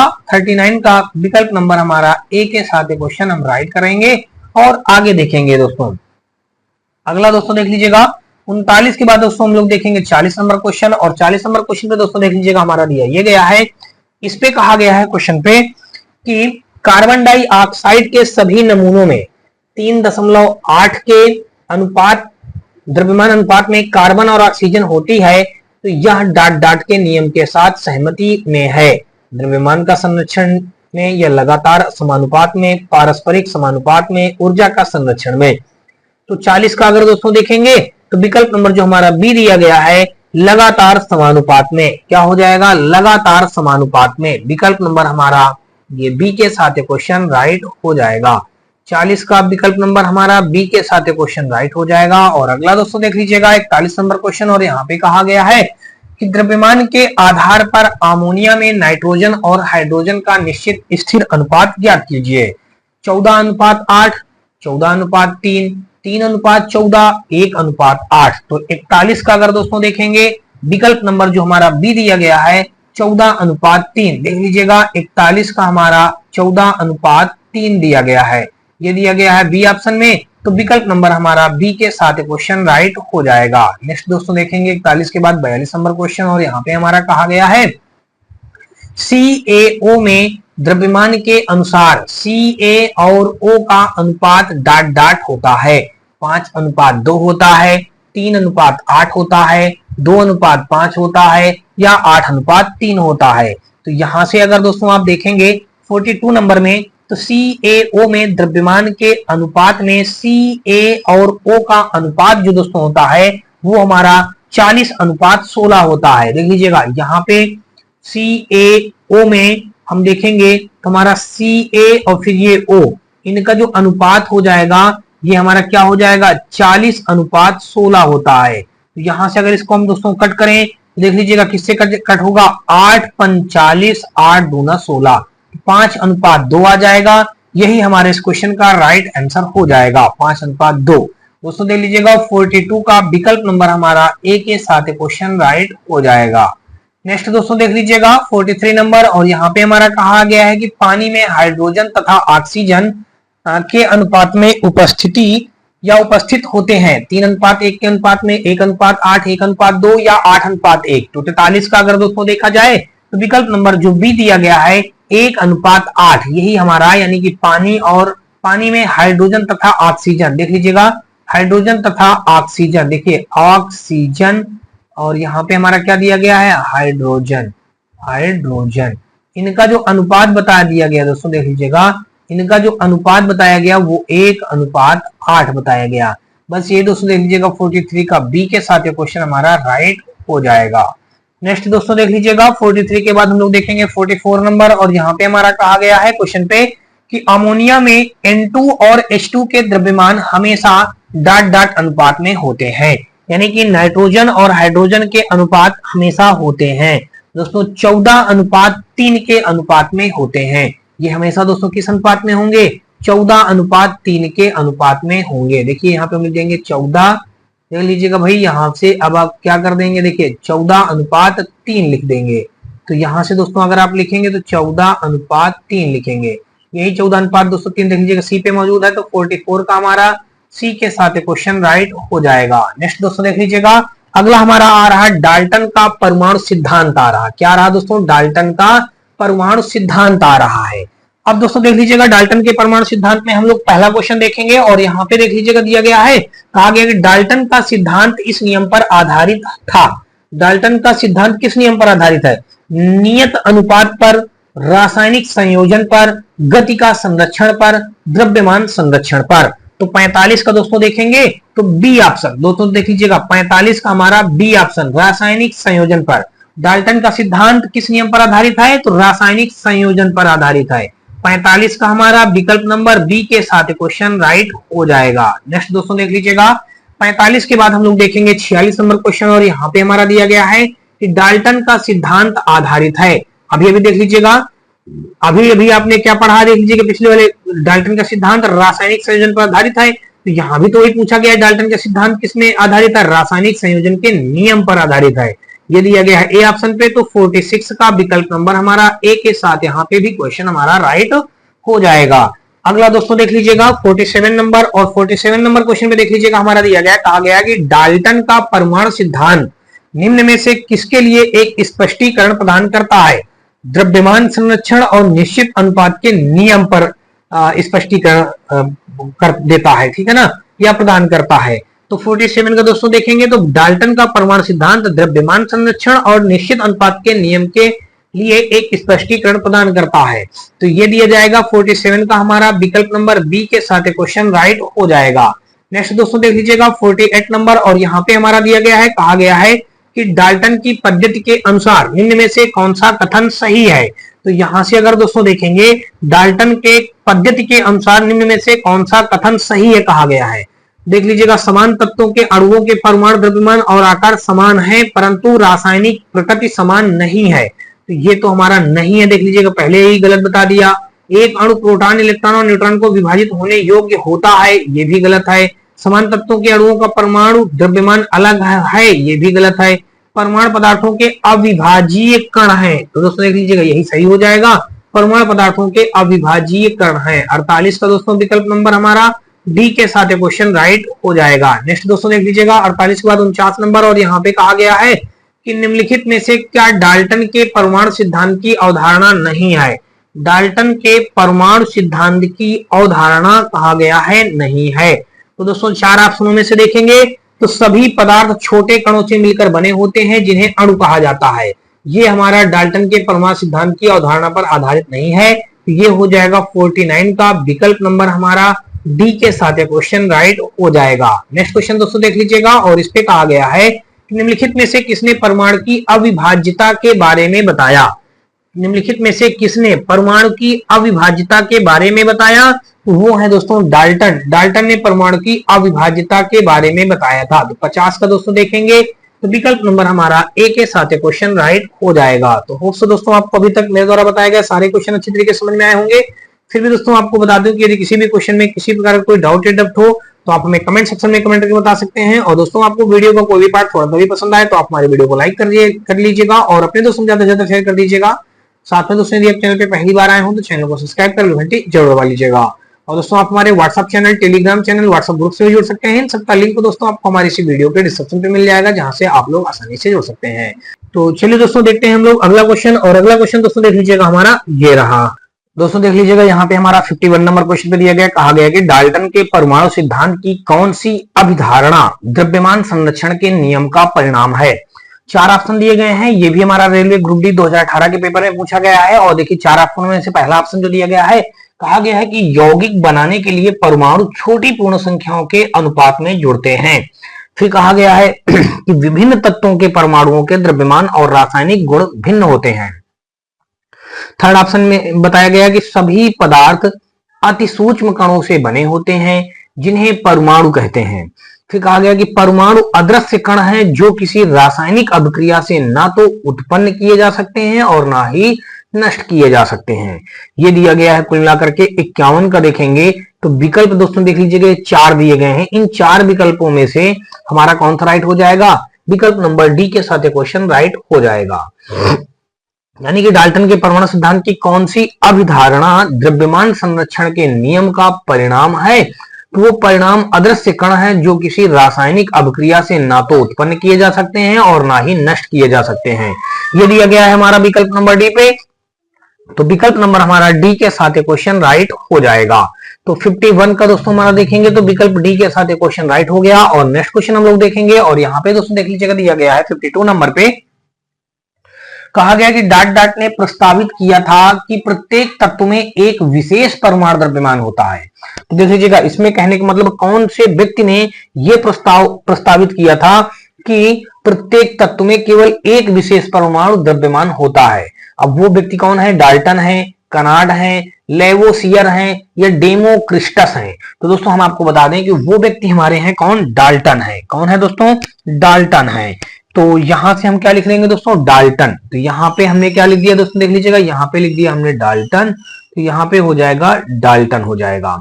ये दिया गया हमारा ए ऑप्शन पे। तो 52 का दोस्तों विकल्प नंबर हमारा ए के साथ क्वेश्चन राइट हो जाएगा। नेक्स्ट क्वेश्चन दोस्तों हम लोग देखेंगे 52 के बाद हम लोग देखेंगे 53 नंबर। और यहाँ पे देखा जाए तो दोस्तों देख लीजिएगा दिया गया है कि किस वैज्ञानिक ने पदार्थ की प्रकृति के बारे में बुनियादी सिद्धांत प्रदान किया। एंटोनी लेवोजियर ने, जोसेफ प्राउस्ट ने, डेमोक्रिट्स ने या जॉन डाल्टन ने। तो दोस्तों हम आपको बता दें कि किस भौतिक वैज्ञानिक ने पदार्थ की प्रकृति के बारे में बुनियादी सिद्धांत प्रदान किया। तो वो हो जाएंगे जॉन डाल्टन हो जाएंगे। जॉन डाल्टन दोस्तों जो है उन्होंने ही बुनियादी सिद्धांत को प्रतिपादित किया था या सिद्धांत दिया था। तो ये हो जाएंगे जॉन डाल्टन। ये दिया गया है विकल्प नंबर हमारा डी पे। तो 53 का दोस्तों विकल्प नंबर हमारा डी के साथ क्वेश्चन राइट हो जाएगा। नेक्स्ट क्वेश्चन हम लोग देखेंगे 54 नंबर। और यहाँ पे कहा है कि डाल्टन के परमाणुवाद की कौन सी अभिधारणा द्रव्यमान संरक्षण के नियम का परिणाम है। डाल्टन के परमाणुवाद की कौन सी अभिधारणा द्रव्यमान संरक्षण के नियम का परिणाम है। तो इन चार विकल्पों में दोस्तों देख लीजिएगा, रेलवे जेई 2019 में हमारा क्वेश्चन पूछा गया है। यहाँ पे पहला ऑप्शन दिया गया, कहा गया कि सभी पदार्थ परमाणु नामक बहुत छोटे कणों से बने होते हैं जो रासायनिक अभिक्रियाओं में भाग लेते हैं। फिर आगे कहा है कि विभिन्न तत्वों के परमाणुओं के द्रव्यमान और रासायनिक गुण अलग अलग होते हैं। फिर किसी दिए गए तत्व के परमाणु द्रव्यमान और रासायनिक गुणों में समान होते हैं।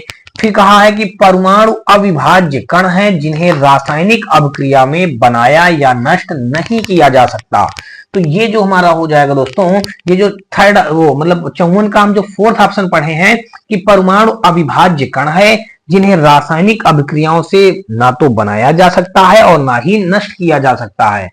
यहाँ पे देख लीजिएगा, ना बनाया जा सकता है और ना नष्ट किया जा सकता है, दिया गया डी ऑप्शन पे। तो 54 का विकल्प नंबर हमारा डी के साथ क्वेश्चन राइट हो जाएगा। नेक्स्ट क्वेश्चन हम लोग देखेंगे 55 नंबर, और यहाँ पे कहा गया है कि पदार्थ की प्रकृति से संबंधित मूलभूत सिद्धांत किसने प्रतिपादित किया था? जॉन मिल्टन ने, जॉन डाल्टन ने, मेंडल ने, लावासियर ने। दोस्तों देख लीजिएगा, पदार्थ की प्रकृति से संबंधित मूलभूत सिद्धांत किसने प्रतिपादित किया था? तो ये प्रतिपादित करने वाले हो जाएंगे दोस्तों, अभी आप जब पढ़ रहे हैं जॉन डाल्टन, तो जॉन डाल्टन हो जाएंगे, दिया गया है बी ऑप्शन पे। तो विकल्प नंबर हमारा बी के साथ क्वेश्चन राइट हो जाएगा। तो 55 का दोस्तों देखेंगे, तो 55 का हमारा यहाँ पे बी के साथ क्वेश्चन राइट हो जाएगा। दोस्तों मैं आपको बता दूं कि जॉन डाल्टन के बारे में अगर आप जानेंगे तो इन्होंने क्या किया था दोस्तों, इन्होंने ही 1803 ईस्वी में द्रव्य की संरचना तथा परमाणु संबंधी विचार प्रस्तुत किए थे। कब? मतलब 1803 ईस्वी में द्रव्य की संरचना तथा परमाणु संबंधी विचार प्रस्तुत किए थे। कौन? जॉन डाल्टन ने।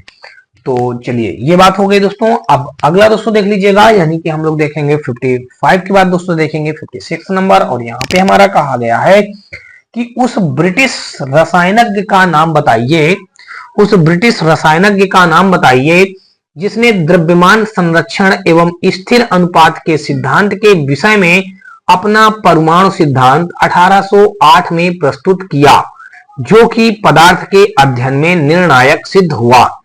तो देख लीजिएगा वो कौन है? प्रोस्ट है, लेवोजियर है, अर्नेस्ट रदरफोर्ड है, या जॉन डाल्टन है। तो यहां पे दोस्तों आपको बता दें कि जो 56 नंबर हमारा दिया गया है, उस ब्रिटिश रसायनज्ञ का नाम बताइए जिसने द्रव्यमान संरक्षण एवं स्थिर अनुपात के सिद्धांत के विषय में अपना परमाणु सिद्धांत 1808 में प्रस्तुत किया, जो कि पदार्थ के अध्ययन में निर्णायक सिद्ध हुआ। Proust, Lavoisier, Ernest Rutherford, John Dalton. 56 का जो हमारा हो जाएगा विकल्प नंबर, देखिए जॉन डाल्टन की ही बात चल रही है तो बार बार वही जॉन डाल्टन ही हमारे राइट आंसर हो जाएगा। 56 का यहाँ पे डी के साथ क्वेश्चन राइट हो जाएगा। दोस्तों अगला क्वेश्चन देख लीजिएगा, और अगला क्वेश्चन हम लोग देखेंगे, यहाँ पे देख लीजिएगा दिया गया है, अब अगला अध्याय दिया गया अणु परमाणु तत्व की प्रतिशत मात्रा पढ़ेंगे, यानी कि molecule atoms percentage volume of elements, इसके बारे में हम लोग पढ़ेंगे। और यहाँ पे दोस्तों देख लीजिएगा दिया गया है पहला क्वेश्चन, कहा गया कि निम्न में से किस तत्व के आणविक रूप में परमाणुओं की संख्या अधिकतम होती है? देख लीजिएगा यहाँ पे प्रोटॉन, फिर नियान, आर्गन और सिलिकॉन, मतलब ये एस तुम्हारा हो जाएगा, हाँ मतलब दोस्तों देख लीजिएगा सल्फर हो जाएगा, ठीक है ना। तो इनमें से कि रेलवे ग्रुप डी 2022 में ये भी क्वेश्चन हमारा पूछा गया है। देख लीजिएगा एस हमारा क्या हो जाएगा? सल्फर हो जाएगा। ए आर जो हमारा होता है वो आर्गन होता है, और एन ई जो होता है दोस्तों वो नियान होता है, और पी हमारा क्या हो जाएगा? पी हमारा फास्फोरस हो जाएगा। तो यहाँ पे तो कुल मिलाकर के दोस्तों अब देख लीजिएगा यहाँ पे जो हमारा राइट आंसर हो जाएगा वो हो जाएगा डी के साथ। यहाँ पे पूछा है कि निम्न में से किस तत्व के आणविक रूप में परमाणुओं की संख्या अधिकतम होती है? तो वो हो जाएगा सल्फर हो जाएगा, यानी कि 57 का विकल्प नंबर डी एस, यानी कि बोले तो सल्फर, यही हमारा इस क्वेश्चन का राइट आंसर बन जाएगा। नेक्स्ट दोस्तों देख लीजिएगा 57 के बाद हम लोग 58 नंबर देखेंगे, और 58 नंबर क्वेश्चन में दिया गया है कि Al2SO4 का होल थ्राइस में ऑक्सीजन का प्रतिशत क्या है? देख लीजिएगा यहाँ पे ऑक्सीजन का प्रतिशत पूछा गया है, तो ऑक्सीजन का प्रतिशत दोस्तों निकालने के लिए अब आप क्या करेंगे? देख लीजिएगा ऑक्सीजन का प्रतिशत अगर आप निकालेंगे तो यहां से हमारा क्या हो जाएगा, इसके बारे में आप जानिएगा। देख लीजिएगा सबसे पहले यहाँ पे अगर देखा जाए तो Al का हम जानते हैं, यानी कि एल्युमिनियम के 2 परमाणुओं का द्रव्यमान दोस्तों हमारा कितना दिया गया? 26 दोस्तों हमारा 98 होता है एक परमाणु का, तो 2 परमाणुओं को इसमें 2 का मल्टीप्लाई कर देंगे, सल्फर के देख लीजिएगा, सल्फर में 3 दिया गया है, तो सल्फर के एक परमाणु द्रव्यमान का वैल्यू कितना होता है, 32.06 होता है। तो यहाँ पे ऐसे ही ऑक्सीजन का निकालेंगे, सबको बाद में क्या करेंगे दोस्तों, जोड़ देंगे। जोड़ने के बाद दोस्तों ऑक्सीजन का प्रतिशत निकालने के लिए हम इन सबको जोड़ेंगे। देखिए जो हमारा तीनों को जोड़ने के बाद ऑक्सीजन का प्रतिशत चाहिए, तो इसलिए दोस्तों हम ऑक्सीजन का यहाँ पे क्या कर देंगे, इसमें भाग कर देंगे हम इस पूरे का, यानी कि यहाँ पे देखेंगे तो ऑक्सीजन हमारा आ जाएगा दोस्तों। देख लीजिएगा ऑक्सीजन का प्रतिशत निकालना है हमको, तो चलिए मैं आपको तरीका बता दे रहा हूं कैसे निकाला जाएगा। देख लीजिएगा, सबसे पहले आप ये समझिएगा, जो ये Al करके लिखा है, तो Al होता है एल्युमिनियम। अल्मुनियम के एक परमाणुओं का, एक अल्मुनियम के आगे ले दीजिएगा परमाणु का द्रव्यमान, यहाँ पे हम लिख देंगे परमाणु, आगे लिख दीजिएगा का, आगे लिख देंगे द्रव्यमान। अल्युमिनियम के एक परमाणु का द्रव्यमान दोस्तों कितना होता है हमारा, 26.98 होता है। तो यहां पे दोस्तों देख लीजिएगा एक एल्युमिनियम बराबर हमने ये लिख दिया। इसी प्रकार दोस्तों देख लीजिएगा आगे सल्फर है, O4 ऑक्सीजन के लिए दिया गया, सल्फर हमारा S है, तो यहां पे हम कर देंगे S। तो S का हमारा देख लीजिएगा 3 दिया गया है, तो एक सल्फर का कितना हो जाएगा, यहां से अगर देखेंगे तो एक सल्फर का अगर देखेंगे तो हमारा 32.06 हो जाएगा, 32.06 हो जाएगा। इसी प्रकार दोस्तों देख लीजिएगा सल्फर हो गया। अब देख लीजिएगा ऑक्सीजन का हमारा कितना हो जाएगा, तो देख लीजिएगा ऑक्सीजन का हो जाएगा हमारा, एक ऑक्सीजन का कितना हो जाएगा 16 होता है दोस्तों। देख लीजिएगा यहाँ पे हम एक ऑक्सीजन का लिखेंगे, देखिए एक ऑक्सीजन का परमाणु द्रव्यमान निकालेंगे तो केवल 16 होता है। तो अब दोस्तों देख लीजिएगा बारी बारी से अगर यहां से अब निकालेंगे आप, देखिए एक अल्युमिनियम है, एक अल्युमिनियम का कितना दिया गया है हमारा 26.98, यहाँ पे 2 अल्युमिनियम दिए गए हैं, तो हम 2 का मल्टीप्लाई इधर भी कर देंगे और 2 का मल्टीप्लाई इधर भी कर देंगे, तो 2 अल्युमिनियम बराबर आ जाएगा 2 8 16 की 6, और कैरी हो जाएगा हमारा 1 2 नहीं 18, 1 हो जाएगा 19, और 2 छंग 12, 1 13, और 2 दूना 4, 1 5, 2 अंक बाद दशमलव लगा देंगे, 53.96 आ गया। कितना आ गया दोस्तों, 53.96 आ गया। इसी प्रकार दोस्तों देख लीजिएगा एक तो वैल्यू हमारी ये हो गई। अब दूसरी वैल्यू निकालेंगे, एक सल्फर बराबर हमारा कितना होता है, देखिए 32.06, यहाँ पे हमको कितने सल्फर दिए गए हैं 3, तो हम 3 का मल्टीप्लाई इधर भी कर देंगे, 3 का मल्टीप्लाई इधर कर देंगे, तो 3 सल्फर की वैल्यू कितनी आ जाएगी, 3 18, 3 दूनी 6, 3 3 9, 2 अंक बाद दशमलव, तो 3 सल्फर आ गया 96.18 आ गया, हमने कर दिया 96.18 कर दिया। अच्छा ठीक है, फिर देखेंगे ऑक्सीजन, तो ऑक्सीजन का दोस्तों देख लीजिए कितना दिया गया, एक ऑक्सीजन हमारा कितना दिया गया है, एक ऑक्सीजन बराबर हमारा कितना दिया गया है, एक ऑक्सीजन बराबर हम जानते हैं दोस्तों 16 होता है, हमको निकालना है। देखिए 4 ऑक्सीजन यहाँ पे 3 4 3 12 ऑक्सीजन निकालना है, तो 12 का मल्टीप्लाई इधर, अब 12 का मल्टीप्लाई इधर कर देंगे, तो ये 12 ऑक्सीजन निकल करके आ जाएगा। 12 मल्टीप्लाई जब 16 करेंगे तो 12 छंग 72 के 2 कैरी हो जाएगा 7, 12 का नाम 12, 7 हो जाएगा 19, 192 आ जाएगा। ठीक है भाई, अब हमको किसका चाहिए प्रतिशत, हमको चाहिए ऑक्सीजन का प्रतिशत।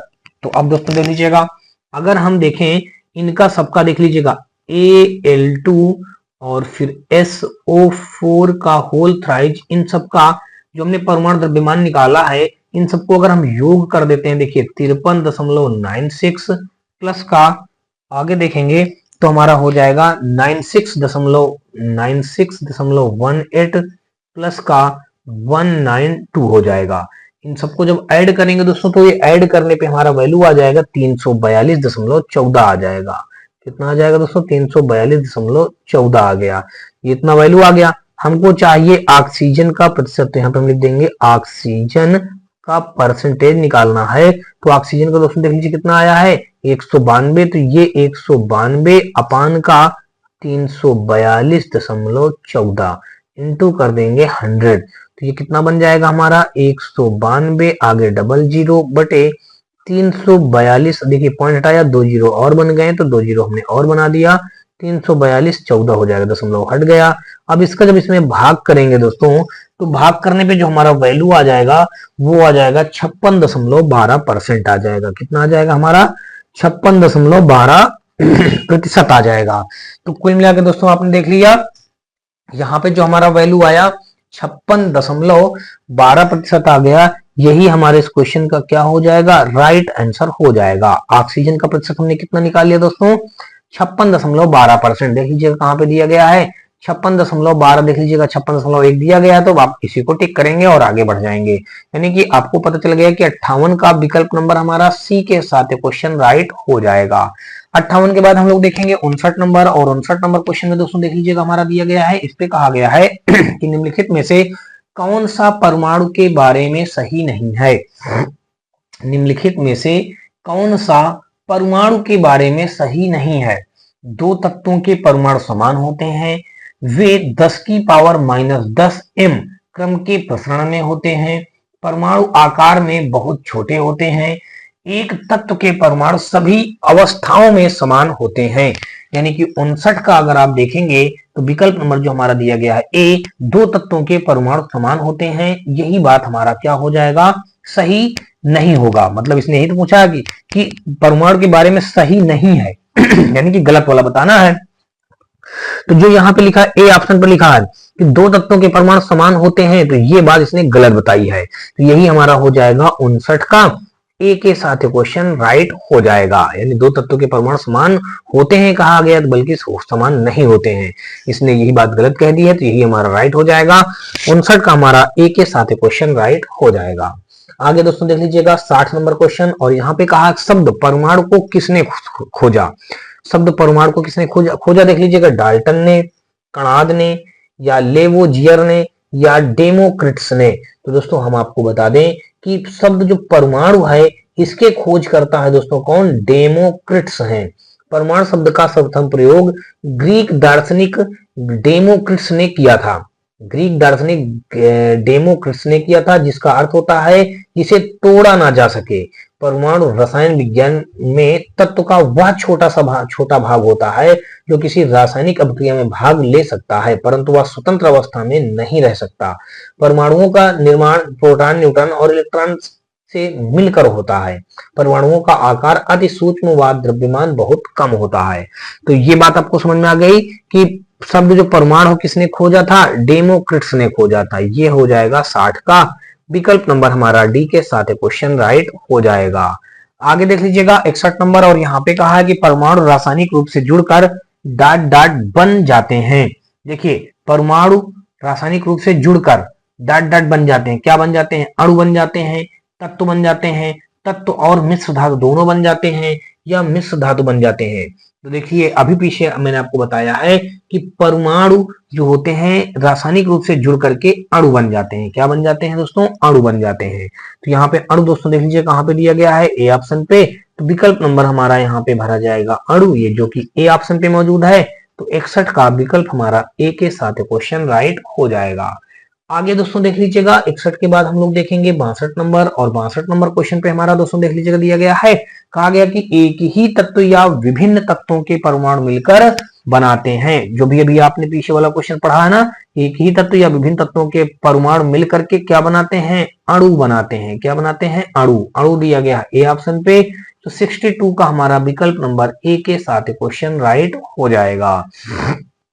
आगे देख लीजिएगा 63 नंबर, यहाँ पे कहा है कि एक ही तत्व या अलग अलग तत्वों के परमाणु एक साथ मिलकर डॉट डॉट बना सकते हैं। देखिए एक ही तत्व या अलग अलग तत्व मिलकर देखिए एक ही तत्व या अलग अलग तत्वों के परमाणु एक साथ मिलकर बना सकते हैं। तो अभी आपने पढ़ते चले आ रहे हैं, क्या बना सकते हैं, अणु बना सकते हैं। तो यानी कि अणु दिया गया है दोस्तों देख लीजिएगा ए ऑप्शन पे। तो विकल्प नंबर हमारा 63 का ए के साथ क्वेश्चन राइट हो जाएगा। आगे दोस्तों देख लीजिएगा 63 के बाद हम लोग देखेंगे 64 नंबर, और 64 नंबर क्वेश्चन पे हमारा कहा गया है कि जल के कितने अणु कॉपर सल्फेट के एक अणु में उपस्थित होते हैं। जल के कितने अणु कॉपर सल्फेट के एक अणु में उपस्थित होते हैं, 5, 6, 3 या फिर दोस्तों 4। तो हम दोस्तों आपको बता दें कि मतलब जल के कितने अणु कॉपर सल्फेट के एक अणु में उपस्थित होते हैं। तो कॉपर सल्फेट कार्बनिक यौगिक और जिसका रासायनिक सूत्र दोस्तों CuSO4 × 5H2O होता है, इसे क्यूप्रिक सल्फेट भी कहते हैं। कॉपर सल्फेट के एक अणु के जल में 5 अणु होते हैं दोस्तों। कितने होते हैं, 5 अणु दिया गया है ए ऑप्शन पे। तो 64 का हमारा विकल्प नंबर ए के साथ क्वेश्चन राइट हो जाएगा। आगे दोस्तों देख लीजिएगा 65 नंबर, और यहाँ पे कहा है कि अमोनियम क्लोराइड के एक अणु में कितने परमाणु होते हैं। अमोनियम क्लोराइड के एक अणु में कितने परमाणु होते हैं, तो एक अणु में दोस्तों जो परमाणुओं की संख्या होती है दोस्तों वो 6 होती है। कितनी होती है दोस्तों, 6। ये देख लीजिएगा विकल्प नंबर डी पे दिया गया है, तो 65 का डी के साथ क्वेश्चन हमारा राइट हो जाएगा। दोस्तों देख लीजिएगा यहाँ पे हमारा 66 नंबर क्वेश्चन पे दिया गया, कहा गया कि मानक ताप और दाब पर 7.5 ग्राम गैस 5.6 लीटर आयतन लेती है। यह कौन सी गैस है जो CN और O के परमाणु भार क्रमशः 12, 14 और 16 है। तो दोस्तों आपको बता दें, जब ऐसा दिया जाए क्वेश्चन पे, तो यहाँ पे ये NO गैस होगी, जो यह कौन सी गैस है, तो वो हो जाएगी NO गैस हो जाएगी। यानी कि 66 का देखेंगे विकल्प नंबर हमारा ए के साथ क्वेश्चन राइट हो जाएगा। अगला दोस्तों देख लीजिए, कहा गया कि निम्न में से किस यौगिक में सबसे अधिक परमाणु होते हैं। तो देखिए HNO2, अगर HNO2 को देखेंगे तो यहाँ पे परमाणु कितने हो जाएंगे दोस्तों, 4 परमाणु हमारे बनेंगे। कितने होंगे, 4 परमाणु। H2SO4 में दोस्तों 7 बनेंगे जाकर के। CO2 में दोस्तों देख लीजिए कितने बनेंगे हमारे, 3 बनेंगे, यहाँ पे हमने 3 लिख दिया। CaOH2 में दोस्तों हमारे कितने बनेंगे, 5 बनेंगे। तो यहाँ पे क्या सबसे अधिक, देखिए यहाँ पूछा ना सबसे अधिक परमाणु होते हैं, तो सबसे अधिक परमाणु हमारा बी में हो जाएगा, H2SO4। तो 67 का दोस्तों विकल्प नंबर हमारा बी के साथ क्वेश्चन राइट हो जाएगा। आगे दोस्तों देख लीजिएगा 68 नंबर, और यहाँ पे कहा है कि कैल्शियम का परमाणु द्रव्यमान है। कैल्शियम का परमाणु द्रव्यमान यहाँ पे पूछा गया है। दोस्तों हम आपको बता दें कि कैल्शियम का जो परमाणु द्रव्यमान होता है वो होता है 40 होता है, यानी कि 40 होता है। तो कैल्शियम का परमाणु द्रव्यमान दोस्तों देख लीजिएगा 68 का हमारा विकल्प नंबर डी के साथ क्वेश्चन राइट हो जाएगा। यानी कैल्शियम का परमाणु द्रव्यमान हमारा 40 हो जाएगा, विकल्प नंबर हमारा डी के साथ क्वेश्चन राइट हो जाएगा। 69 नंबर में देख लीजिएगा, कहा गया कि NH4NO3 में नाइट्रोजन का प्रतिशत कितना होता है। NH4NO3 में नाइट्रोजन का प्रतिशत कितना होता है। आप देख लीजिएगा नाइट्रोजन का प्रतिशत पूछा गया है, तो सबसे पहले अगर हम देखेंगे NH4 और NO3 इनका परमाणु द्रव्यमान निकालेंगे। देख लीजिएगा अगर NH4 का निकालेंगे तो इसका हो जाएगा 14, NO3 का निकालेंगे तो इसका भी हो जाएगा 14, दोनों को जोड़ देंगे बटे, अब देख लीजिएगा यानी कि NH4NO3 में N का परमाणु द्रव्यमान अगर हम निकालें, देख लीजिएगा केवल नाइट्रोजन का हमने यहाँ पे क्या निकाला है, नाइट्रोजन का परमाणु द्रव्यमान में यहाँ पे लिख देते हैं में केवल N का परमाणु, यहाँ पे तो पूछा ना नाइट्रोजन का प्रतिशत कितना होगा, में केवल N का परमाणु द्रव्यमान, ठीक है ना, बटे पूरा। अब देख लीजिएगा पूरे का बटे कर देंगे, N का 14 होता है, H का कितना हो जाएगा, H का हमारा 4 हो जाएगा, फिर N का हमारा फिर 14 हो जाएगा, O का कितना हो जाएगा, O का हमारा देख लीजिएगा 16 होता है तो 16 की 48 हो जाएगा। ठीक है भाई, अब देखिए यहाँ पे 14 जोड़ देंगे, 14 में 28 हो जाएगा, यहाँ पे 14 28 28 4 32 32 8 40 40 40 80 हो जाएगा। हमको प्रतिशत निकालना था दोस्तों, तो इसलिए यहाँ पे हम क्या लिखेंगे, यहाँ पे हम लिखेंगे नाइट्रोजन की प्रतिशतता, यानी कि हम नाइट्रोजन का प्रतिशतता निकाल रहे हैं तो मल्टीप्लाई यहाँ पे 100 कर देंगे, यहाँ भी 100 कर देंगे, तो ये 0 से ये 0 कट जाएगा, 4 दूना 8 4 सते 28 2 पंचे 10 तो 7 बना 35% दोस्तों यहाँ से आ जाएगा। 35% देख लीजिएगा दिया गया ए ऑप्शन पे, तो 69 का विकल्प नंबर हमारा ए के साथ क्वेश्चन राइट हो जाएगा। आगे दोस्तों देख लीजिएगा 69 के बाद हम लोग देखेंगे यहाँ पे 70 नंबर, और 70 नंबर क्वेश्चन पे दोस्तों देख लीजिएगा दिया गया, कहा गया कि CO2 में कार्बन की प्रतिशत मात्रा कितनी होती है।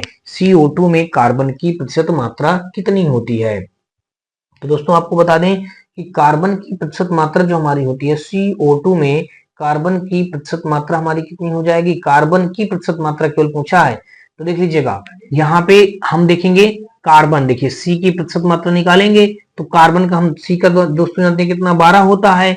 अब देखिए CO2 देख लीजिएगा C का हमारा 12 हो जाएगा प्लस O2 का होता है 16, तो 16 में हम कितना जोड़ देंगे दोस्तों देखिए ये सी का मतलब ओ का होता है 16 और 2 तो ऑलरेडी लगा, तो 16 दूनी 32, मल्टीप्लाई यहाँ पे हम 100 कर देंगे।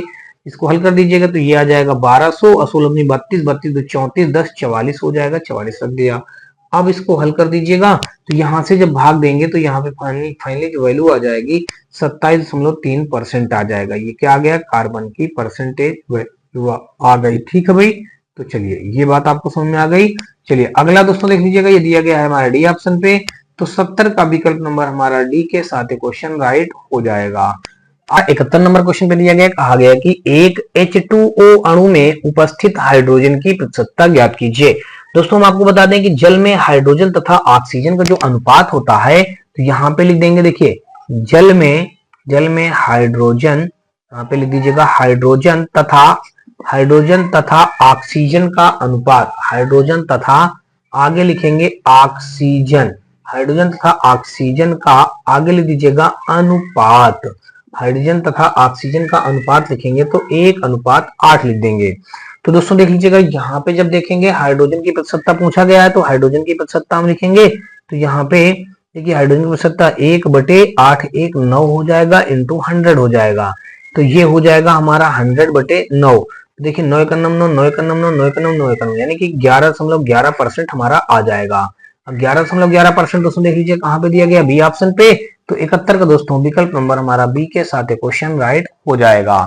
आगे दोस्तों देख लीजिएगा 72 नंबर, और यहाँ पे कहा है कि डाट पदार्थ का वह सबसे छोटा कण जिसका स्वतंत्र अस्तित्व है, परमाणु है, न्यूट्रॉन है, इलेक्ट्रॉन है या फिर दोस्तों अणु है, तो वो दोस्तों हमारा हो जाएगा अणु, यानी कि अणु पदार्थ का वह सबसे छोटा कण है जिसका स्वतंत्र अस्तित्व है, यानी कि यहाँ पे आप क्या भरेंगे, यहाँ पे भर दिया जाएगा अणु भर दिया जाएगा। तो अणु दोस्तों देख लीजिएगा यहाँ पे दिया गया है हमारा डी ऑप्शन पे, तो विकल्प नंबर दोस्तों देखेंगे तो 72 का हमारा डी के साथ क्वेश्चन राइट हो जाएगा। नेक्स्ट दोस्तों देख लीजिएगा 72 के बाद हम लोग देखेंगे 73 नंबर क्वेश्चन, और 73 नंबर क्वेश्चन पे हमारा देख लीजिएगा दिया ये गया है, इस पे कहा गया है कि अणु शब्द से परिचय डाट द्वारा 1896 के आसपास कराया गया था। फिर से समझिएगा, कहा गया है कि अणु शब्द से परिचय डाट द्वारा 1896 के आसपास कराया गया था, जॉन डाल्टन द्वारा, जोसेफ प्रोस्ट द्वारा, विल्हेम ओस्टवाल्ड द्वारा, महर्षि कनाद द्वारा। तो दोस्तों देख लीजिएगा 73 नंबर में अगर आप जानेंगे तो विल्हेम ओस्टवाल्ड यानी कि अणु शब्द से परिचय 1986 के आसपास कराया गया था विल्हेम ओस्टवाल्ड द्वारा, विल्हेम ओस्टवाल्ड द्वारा 1896। देखिए ये दिया गया है सी ऑप्शन पे, तो विकल्प नंबर देखेंगे तो हमारा 73 का यहाँ पे सी के साथ क्वेश्चन राइट हो जाएगा। नेक्स्ट हम दो लोग देखेंगे 73 के बाद 74 नंबर, और यहाँ पे हमारा कहा गया है किसी यौगिक की सबसे छोटी संभव इकाई को क्या कहा जाता है, किसी यौगिक की सबसे छोटी संभव इकाई को क्या कहा जाता है, अणु कहा जाता है, न्यूट्रॉन कहा जाता है, परमाणु कहा जाता है या नाभिक कहा जाता है। किसी यौगिक की सबसे छोटी संभव इकाई को क्या कहा जाता है दोस्तों, अणु कहा जाता है। तो 74 का विकल्प नंबर हमारा ए के साथ क्वेश्चन राइट हो जाएगा। चलिए अगला दोस्तों देख लीजिएगा 75 नंबर क्वेश्चन, और 75 नंबर क्वेश्चन पे दोस्तों देख लीजिएगा यहाँ पे क्या दिया गया है हमारा, इस पे कहा गया है कि अणु का गठन करने वाले परमाणु की संख्या को इसके डाट के रूप में जाना जाता है। अणु का गठन करने वाले परमाणुओं की संख्या को इसके डाट के रूप में जाना जाता है। तो इसके किसके रूप में जाना जा सकता है दोस्तों, परमाणुकता के रूप में जाना जा सकता है, यानी कि 75 का देखेंगे तो विकल्प नंबर हमारा बी के साथ क्वेश्चन राइट हो जाएगा। आगे दोस्तों देख लीजिएगा 76 नंबर, और 76 नंबर क्वेश्चन में दिया गया है, कहा गया कि अणु शब्द किसने प्रतिपादित किया। अणु शब्द जॉन डाल्टन ने, डेमोक्रिट्स ने, ई रदरफोर्ड ने या फिर जे थॉमसन ने। तो दोस्तों देख लीजिएगा 76 नंबर में अगर अभी देखेंगे तो अणु शब्द का गठन या अणु शब्द का प्रतिपादन किसने किया था, डेमोक्रिट्स ने किया था। किसने किया था, अणु शब्द का गठन करने वाले, अभी पीछे भी आप पढ़ चुके हैं दोस्तों, यानी कि अणु शब्द का परिचय दोस्तों किसने करवाया था, विल्हेम ओस्टवाल्ड, यहाँ भी आपने पढ़ा है पीछे। और यहाँ पे अब हम आपको बता रहे हैं कि ये सन 1896 की कहानी थी पीछे। अब यहाँ पे करा अणु शब्द किसने प्रतिपादित किया था, डेमोक्रिट्स ने प्रतिपादित किया था। कौन किया था? किसी पदार्थ के सूक्ष्मतम कण जो स्वतंत्र अवस्था में रह सकते हैं तथा जिनमें उस पदार्थ के सभी गुण उपस्थित होते हैं अणु कहलाते हैं। अणु शब्द को डेमोक्रिट्स ने प्रतिपादित किया था। ये दिया गया है बी ऑप्शन पे। 76 का दोस्तों देखा जाए विकल्प नंबर हमारा बी के साथ क्वेश्चन राइट हो जाएगा। आगे दोस्तों देख लीजिएगा 76 का बी के बाद अगर हम देखेंगे 77 नंबर, और 77 नंबर क्वेश्चन पे कहा गया है कि एक डाट डाट को किसी डाट डाट के हिस्से या एक यौगिक के उस अंश के रूप में परिभाषित किया जा सकता है जो स्वतंत्र अस्तित्व में सक्षम है और उस तत्व के सभी गुणों को दिखाया या दिखाता है। अणु तत्व सबसे छोटा। देखिए एक अणु को किसी तत्व के हिस्से का एक यौगिक के उस सबसे छोटे अंश के रूप में परिभाषित किया जा सकता है जो स्वतंत्र हो। देखिए पहला विकल्प अगर हमने फिल किया तो क्या इससे राइट हो रहा है? बिल्कुल हमारा राइट बन रहा है। देखिए यहाँ पे अगर आप पहला ही ऑप्शन रख देंगे, देखिए एक अणु लिख दीजिएगा, एक अणु को किसी तत्व के हिस्से या एक यौगिक के उस सबसे आगे लिख दीजिएगा छोटे अंश के रूप में परिभाषित किया जा सकता है जो स्वतंत्र अस्तित्व में सक्षम है और उस तत्व के सभी गुणों को दिखाया या दिखाता है। ये हो जाएगा विकल्प नंबर 77 का हमारा ए के साथ क्वेश्चन राइट हो जाएगा। आगे दोस्तों देख लीजिएगा 77 का हमारा ए के साथ राइट हो गया। 78 नंबर दोस्तों देख लीजिएगा, और 78 नंबर क्वेश्चन पे हमारा दिया गया, कहा गया कि CaOH2 के अणु में कितने परमाणु मौजूद हैं। देखिए कितने परमाणु मौजूद हैं ये बात हमको बताना है।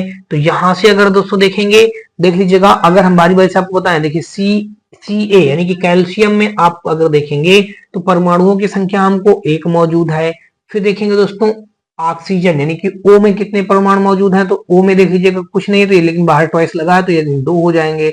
हाइड्रोजन भी दोस्तों कितने हो जाएंगे? 2 हो जाएंगे। तो टोटल परमाणुओं की संख्या कितनी हो गई? 2 2 4 1 5 हो गई। तो यही 5 परमाणुओं की संख्या हो जाएगी जो कि सी पे दिया गया है। 78 का हमारा विकल्प नंबर सी के साथ क्वेश्चन राइट हो जाएगा।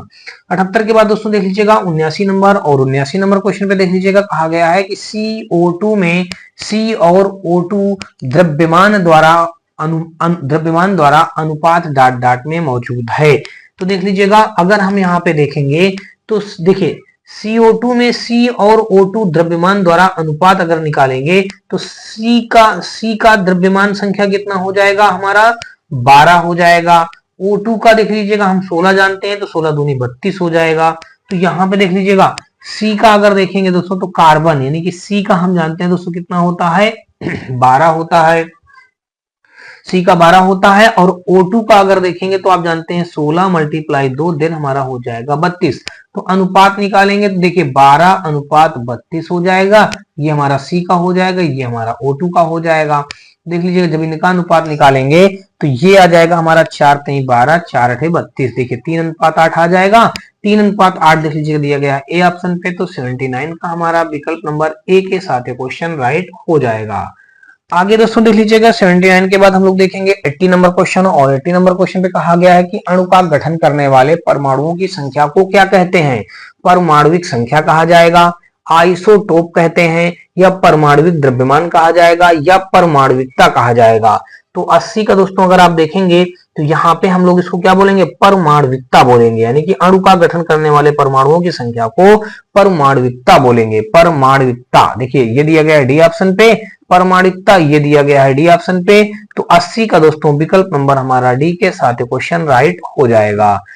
नेक्स्ट दोस्तों देख लीजिएगा यहाँ पे 81 नंबर में हमारा क्या आ गया भाई? यहाँ पे मोल संकल्पना या एवोगाड्रो संख्या आ गया, यानी कि अगर देखेंगे तो मोल कॉन्सेप्ट या एवोगाड्रो नंबर आ गया।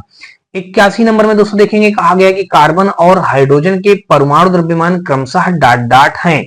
देख लीजिएगा कार्बन और हाइड्रोजन के परमाणु द्रव्यमान क्रमशः क्या क्या है?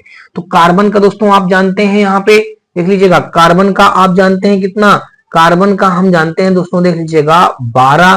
तो यहाँ पे आप जानते हैं कार्बन का हो जाएगा क्या? 12 हो जाएगा। और हाइड्रोजन का आप जानते हैं दोस्तों देख लीजिएगा, हाइड्रोजन का आप जानते हैं कितना? हाइड्रोजन का जानते हैं 1, तो देखिए 12 और 1 हो जाएगा। तो ये 12 और 1 हमारा दोस्तों देख लीजिएगा, ये हो जाएगा कार्बन का और ये हो जाएगा हमारा हाइड्रोजन का। ठीक है भाई, ये देखिए इनके लिए हो जाएंगे। तो ये दिया गया सी ऑप्शन पे। तो 81 का दोस्तों देखेंगे विकल्प नंबर हमारा सी के साथ क्वेश्चन राइट हो जाएगा। 81 के बाद दोस्तों 82 नंबर देखेंगे और 82 नंबर क्वेश्चन में कहा है कि ऑक्सीजन के एक अणु का द्रव्यमान डाट डाट है। ऑक्सीजन के एक अणु का द्रव्यमान कह रहा है डाट डाट है। ऑक्सीजन के एक अणु का द्रव्यमान डाट डाट है।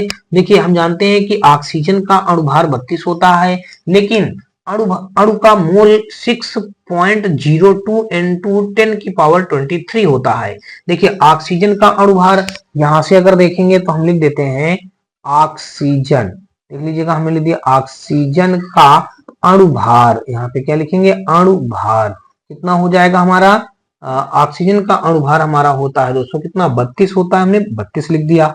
अब दोस्तों यहाँ पूछा गया ऑक्सीजन के एक अणु का द्रव्यमान, तो यहाँ पे अणु का एक मोल, देखिए ऑक्सीजन का, देखिए अगर यहां से देखा जाए तो यहाँ पे अणु का एक मोल कितना हो जाएगा, ऑक्सीजन के अणु का, देखिए ऑक्सीजन के अणु का एक मोल लिख दीजिएगा, कितना हो जाएगा एक मोल, तो ऑक्सीजन के अणु का एक मोल हो जाएगा 6.02 इंटू 10 की पावर 23 हो जाएगा, इंटू 10 की पावर 23 हो जाएगा।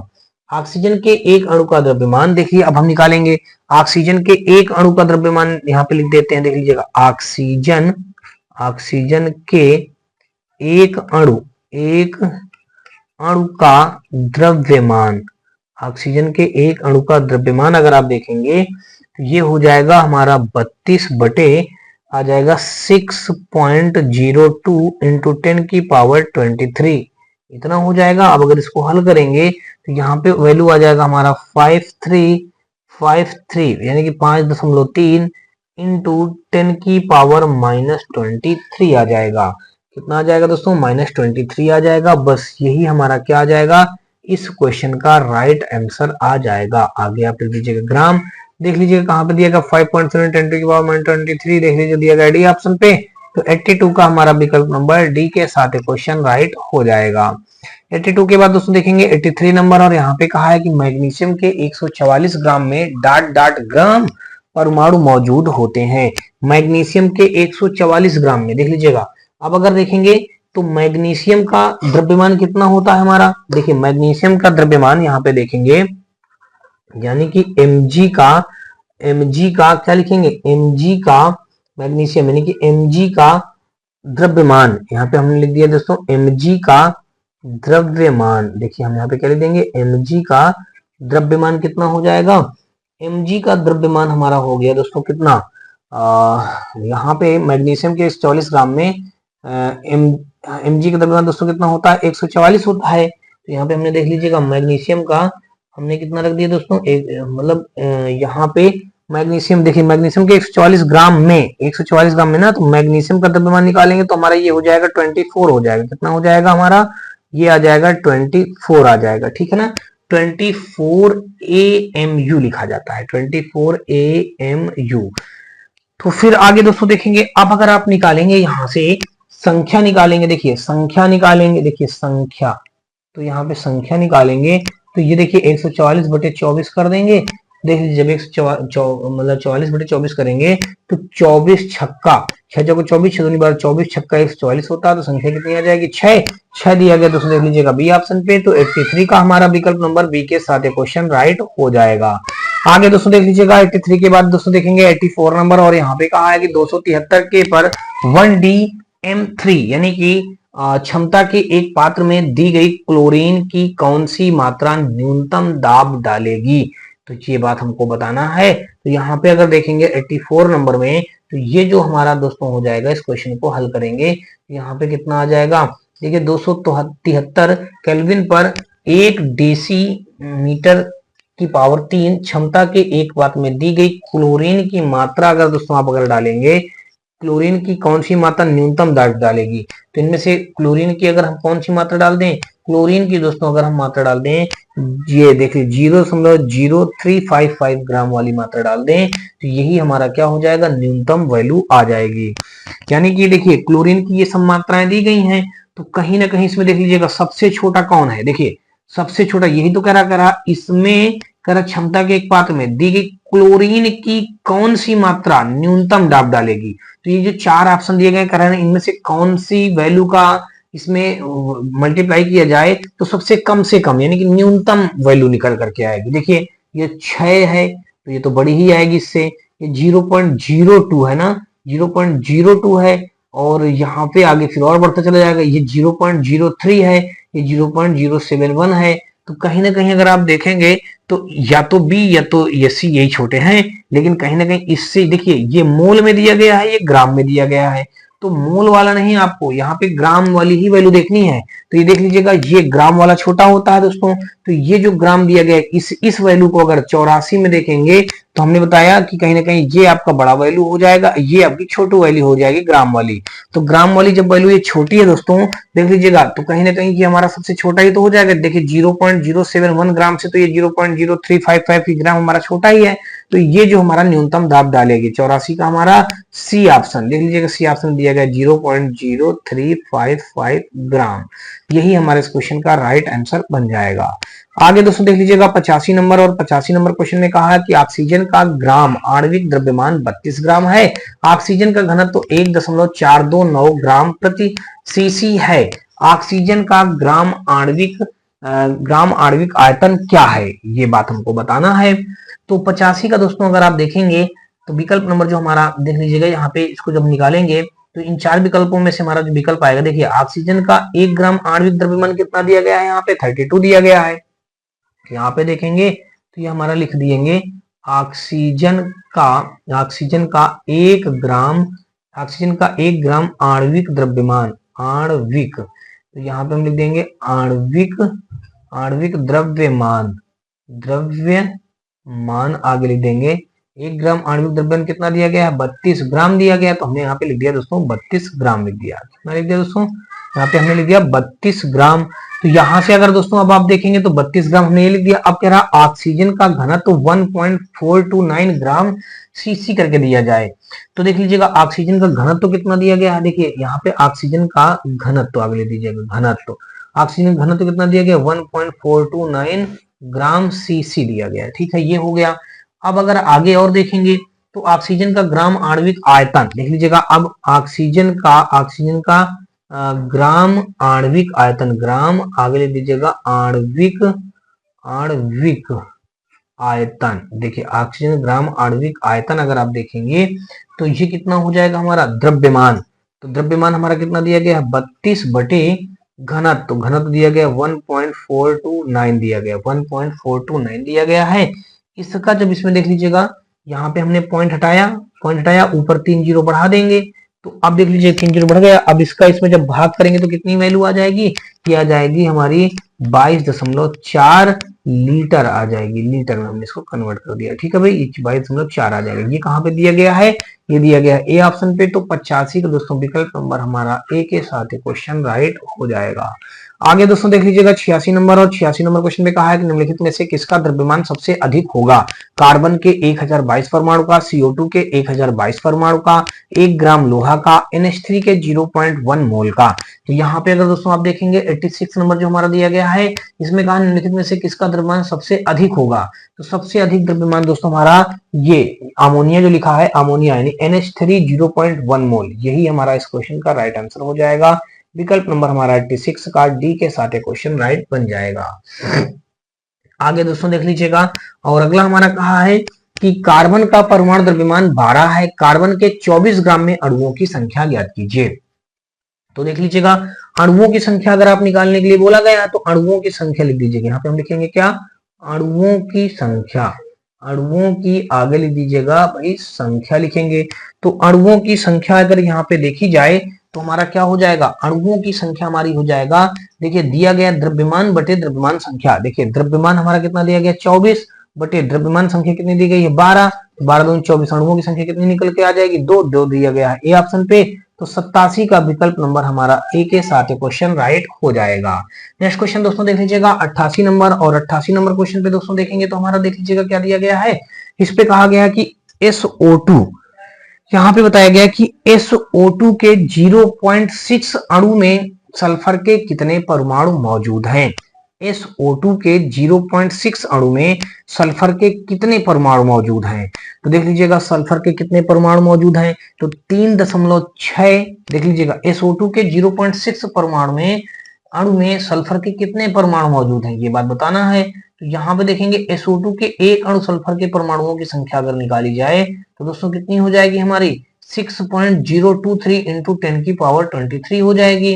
तो यहाँ पे अगर आप देखेंगे तो देखिए हम जानते हैं SO2 के एक अणु नहीं, SO2 देख लीजिएगा पहले यहाँ पे क्या कहा गया है, SO2 के एक अणु, देख लीजिएगा यहाँ पे हम लिखे दे रहे हैं, यहाँ पे लिख देते हैं SO2 के एक अणु, SO2 के एक अणु परमाणु, एक अणु परमाणु, देखिए SO2 के एक अणु परमाणु सल्फर के, सल्फर देखिए यहाँ पे क्या लिख देंगे, सल्फर के परमाणुओं की संख्या, परमाणु की आगे लिख दीजिएगा संख्या बराबर कितनी आ जाएगी हमारी? देखिए इनकी संख्या जो आएगी ये आ जाएगी 6.023 इंटू 10 की पावर हम क्या लिख देंगे? 23 लिख देंगे।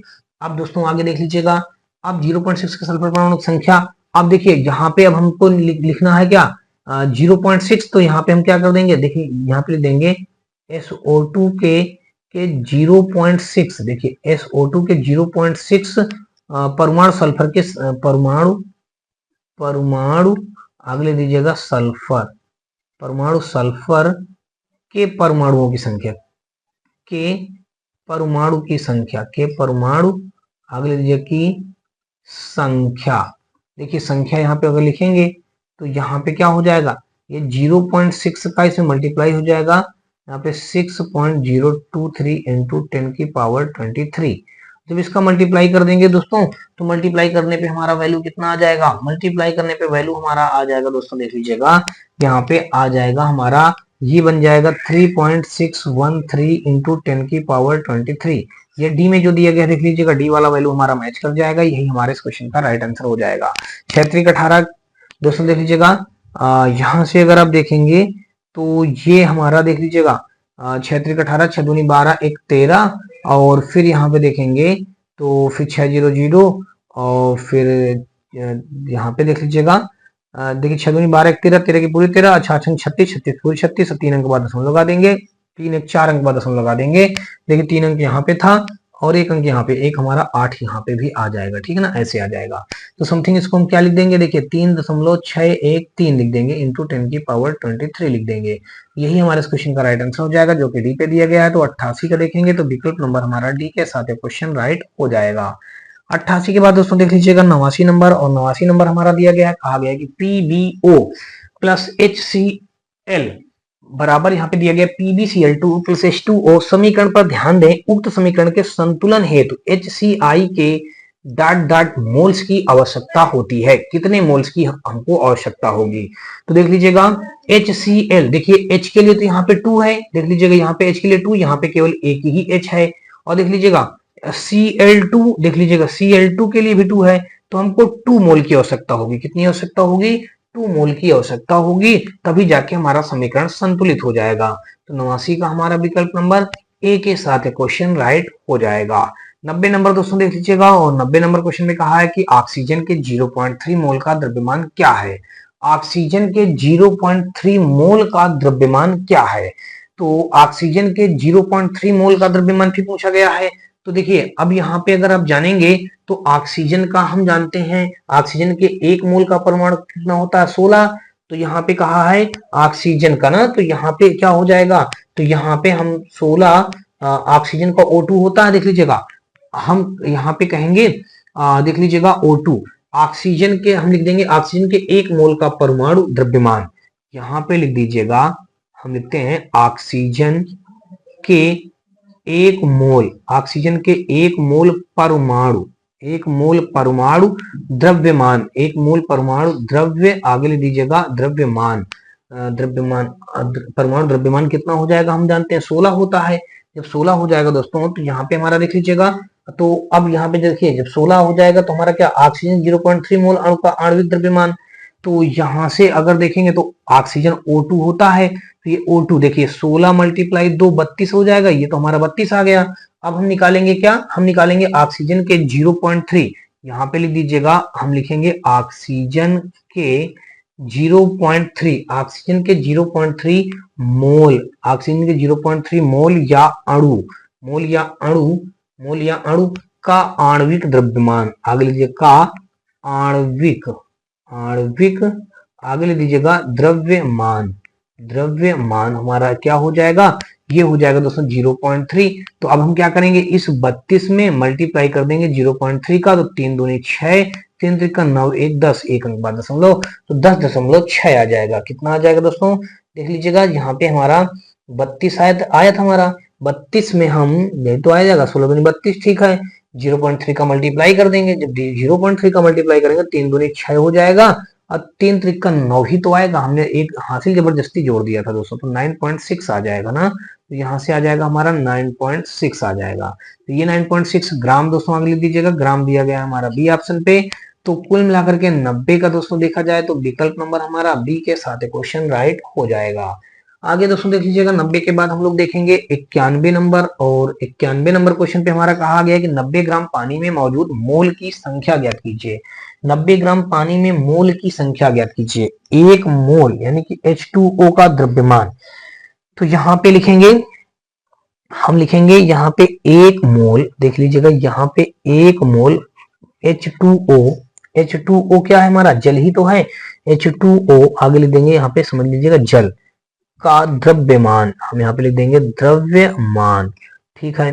तो यहाँ पे जब इसका द्रव्यमान लिखेंगे तो कितना हो जाएगा, यहाँ पे हो जाएगा 90 ग्राम पानी में मौजूद मोल की संख्या, एक मोल H2O जल का द्रव्यमान निकालेंगे, तो ये हो जाएगा देख लीजिएगा 1 मल्टीप्लाई 2, हाइड्रोजन का 1 होता है मल्टीप्लाई 2 हो जाएगा, ऑक्सीजन का हमारा होता है 16। तो देख लीजिएगा अब 2 16 2 हो जाएगा 18, 18 आ गया भाई, 18 ग्राम हो जाएगा, 18 ग्राम रख दिया। अब कह रहा मोलों की संख्या निकालो कह रहा, तो यहाँ पर लिख देंगे मोलों की संख्या, मोलों की आगे लिख दीजिएगा संख्या बराबर, तो मोलों की संख्या हमारी कितनी आ जाएगी, यहाँ पे भार बटे अणु भार, तो देख लीजिएगा भार हमारा 90 दिया गया, अणु भार हमारा आया 18, 18 पंचे 90, यानी कि 5 मोल निकल करके हमारे आ जाएंगे। तो मोलों की संख्या दोस्तों कितनी आ गई, 5, 5 देख लीजिए दिया गया है ए ऑप्शन पे, तो 91 का हमारा विकल्प नंबर ए के साथ क्वेश्चन राइट हो जाएगा। 92 नंबर दोस्तों देख लीजिएगा, और इस पे कहा है कि कार्बन डाइऑक्साइड के 1 मोल में होते हैं, कार्बन डाइऑक्साइड के 1 मोल में होते हैं, देख लीजिएगा कार्बन डाइऑक्साइड के 1 मोल में कितने होते हैं, इसमें होते हैं 6.022 इंटू 10 की पावर 23 अणु होते हैं। विकल्प नंबर दिया गया सी ऑप्शन पे, तो 92 का विकल्प नंबर हमारा सी के साथ क्वेश्चन राइट हो जाएगा।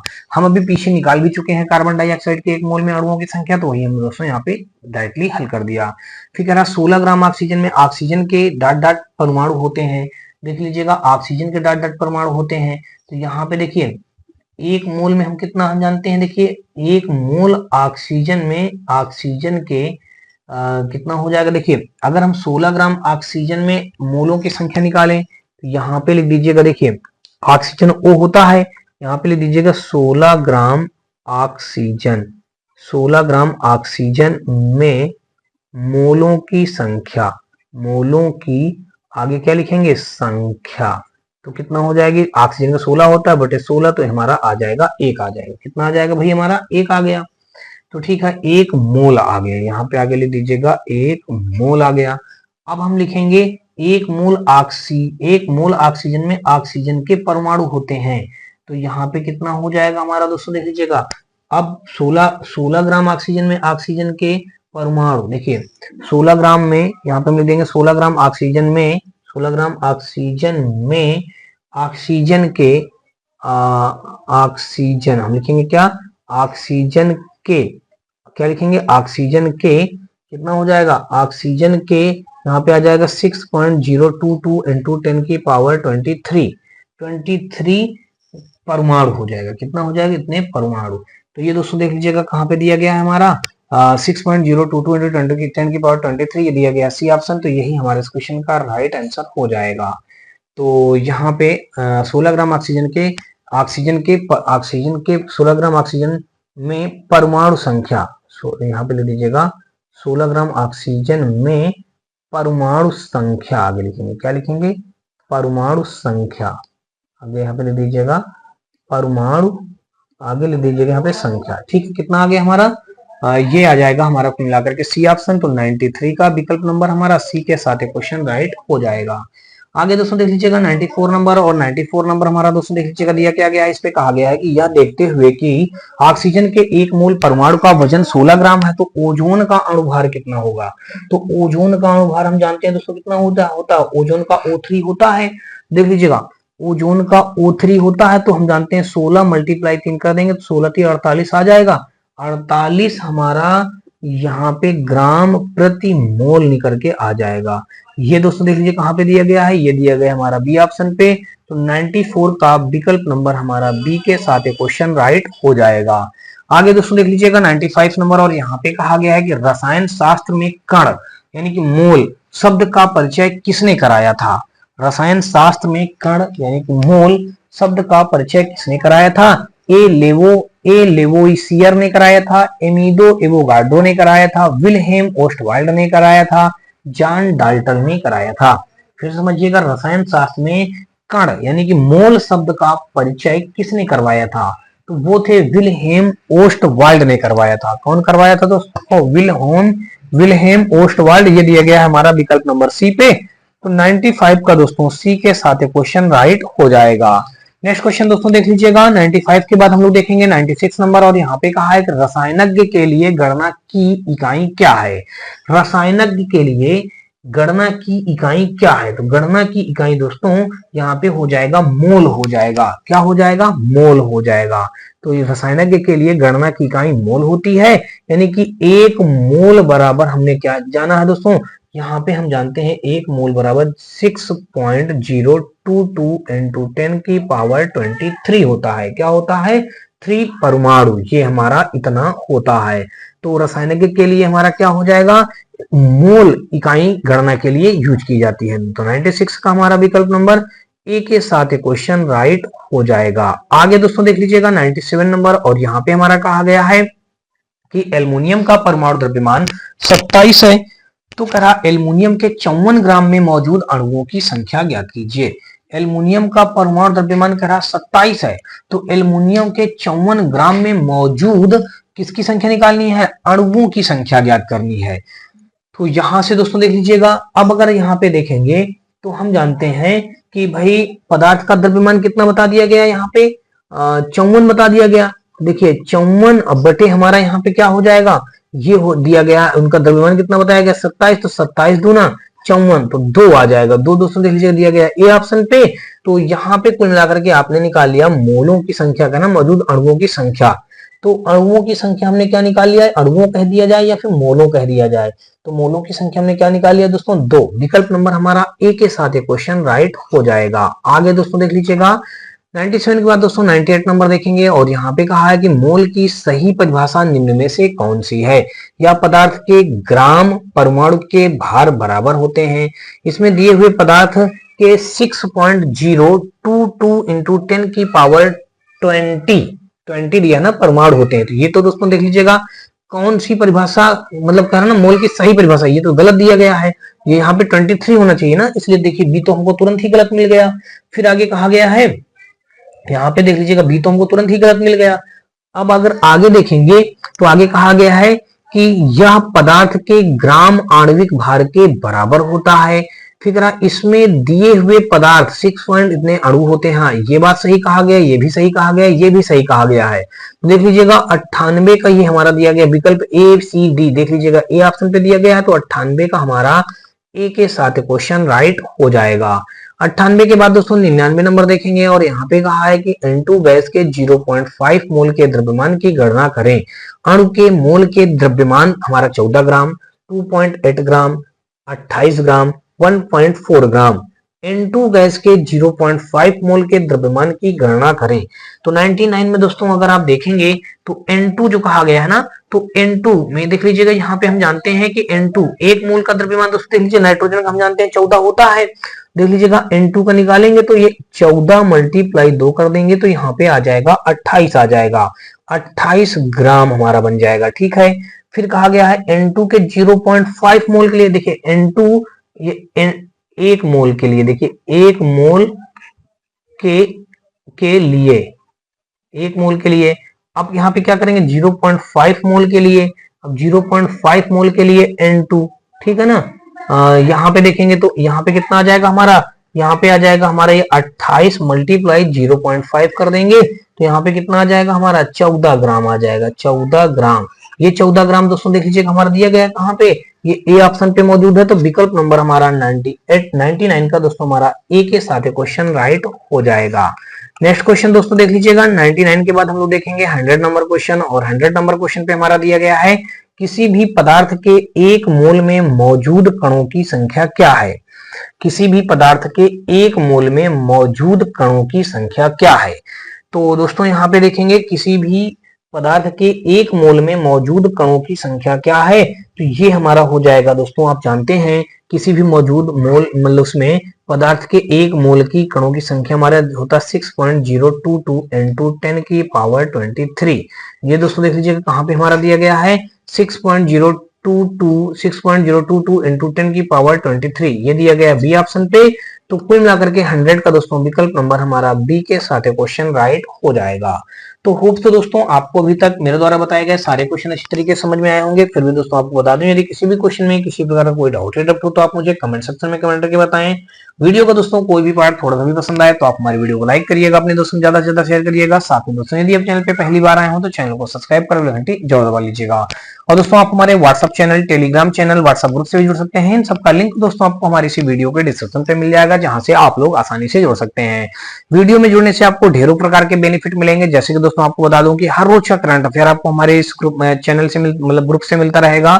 साथ में दोस्तों ये डेली क्लास नोट्स का हल सहित पीडीएफ आपको मिलता रहेगा। साथ में दोस्तों इसके अलावा आपका किसी भी सब्जेक्ट में कोई डाउट या डप्ट हो तो आप हमें उसका अपना डाउट भेज करके उसका सोल्यूशन भी ले सकते हैं। इसके अलावा दोस्तों मैं आपको बता दूं, यदि आपको कोई भी किसी भी प्रकाशन की कोई बुक वगैरह चाहिए तो उन सभी प्रकार की बुकों को भी फ्री ऑफ कॉस्ट हमसे प्राप्त कर सकते हैं।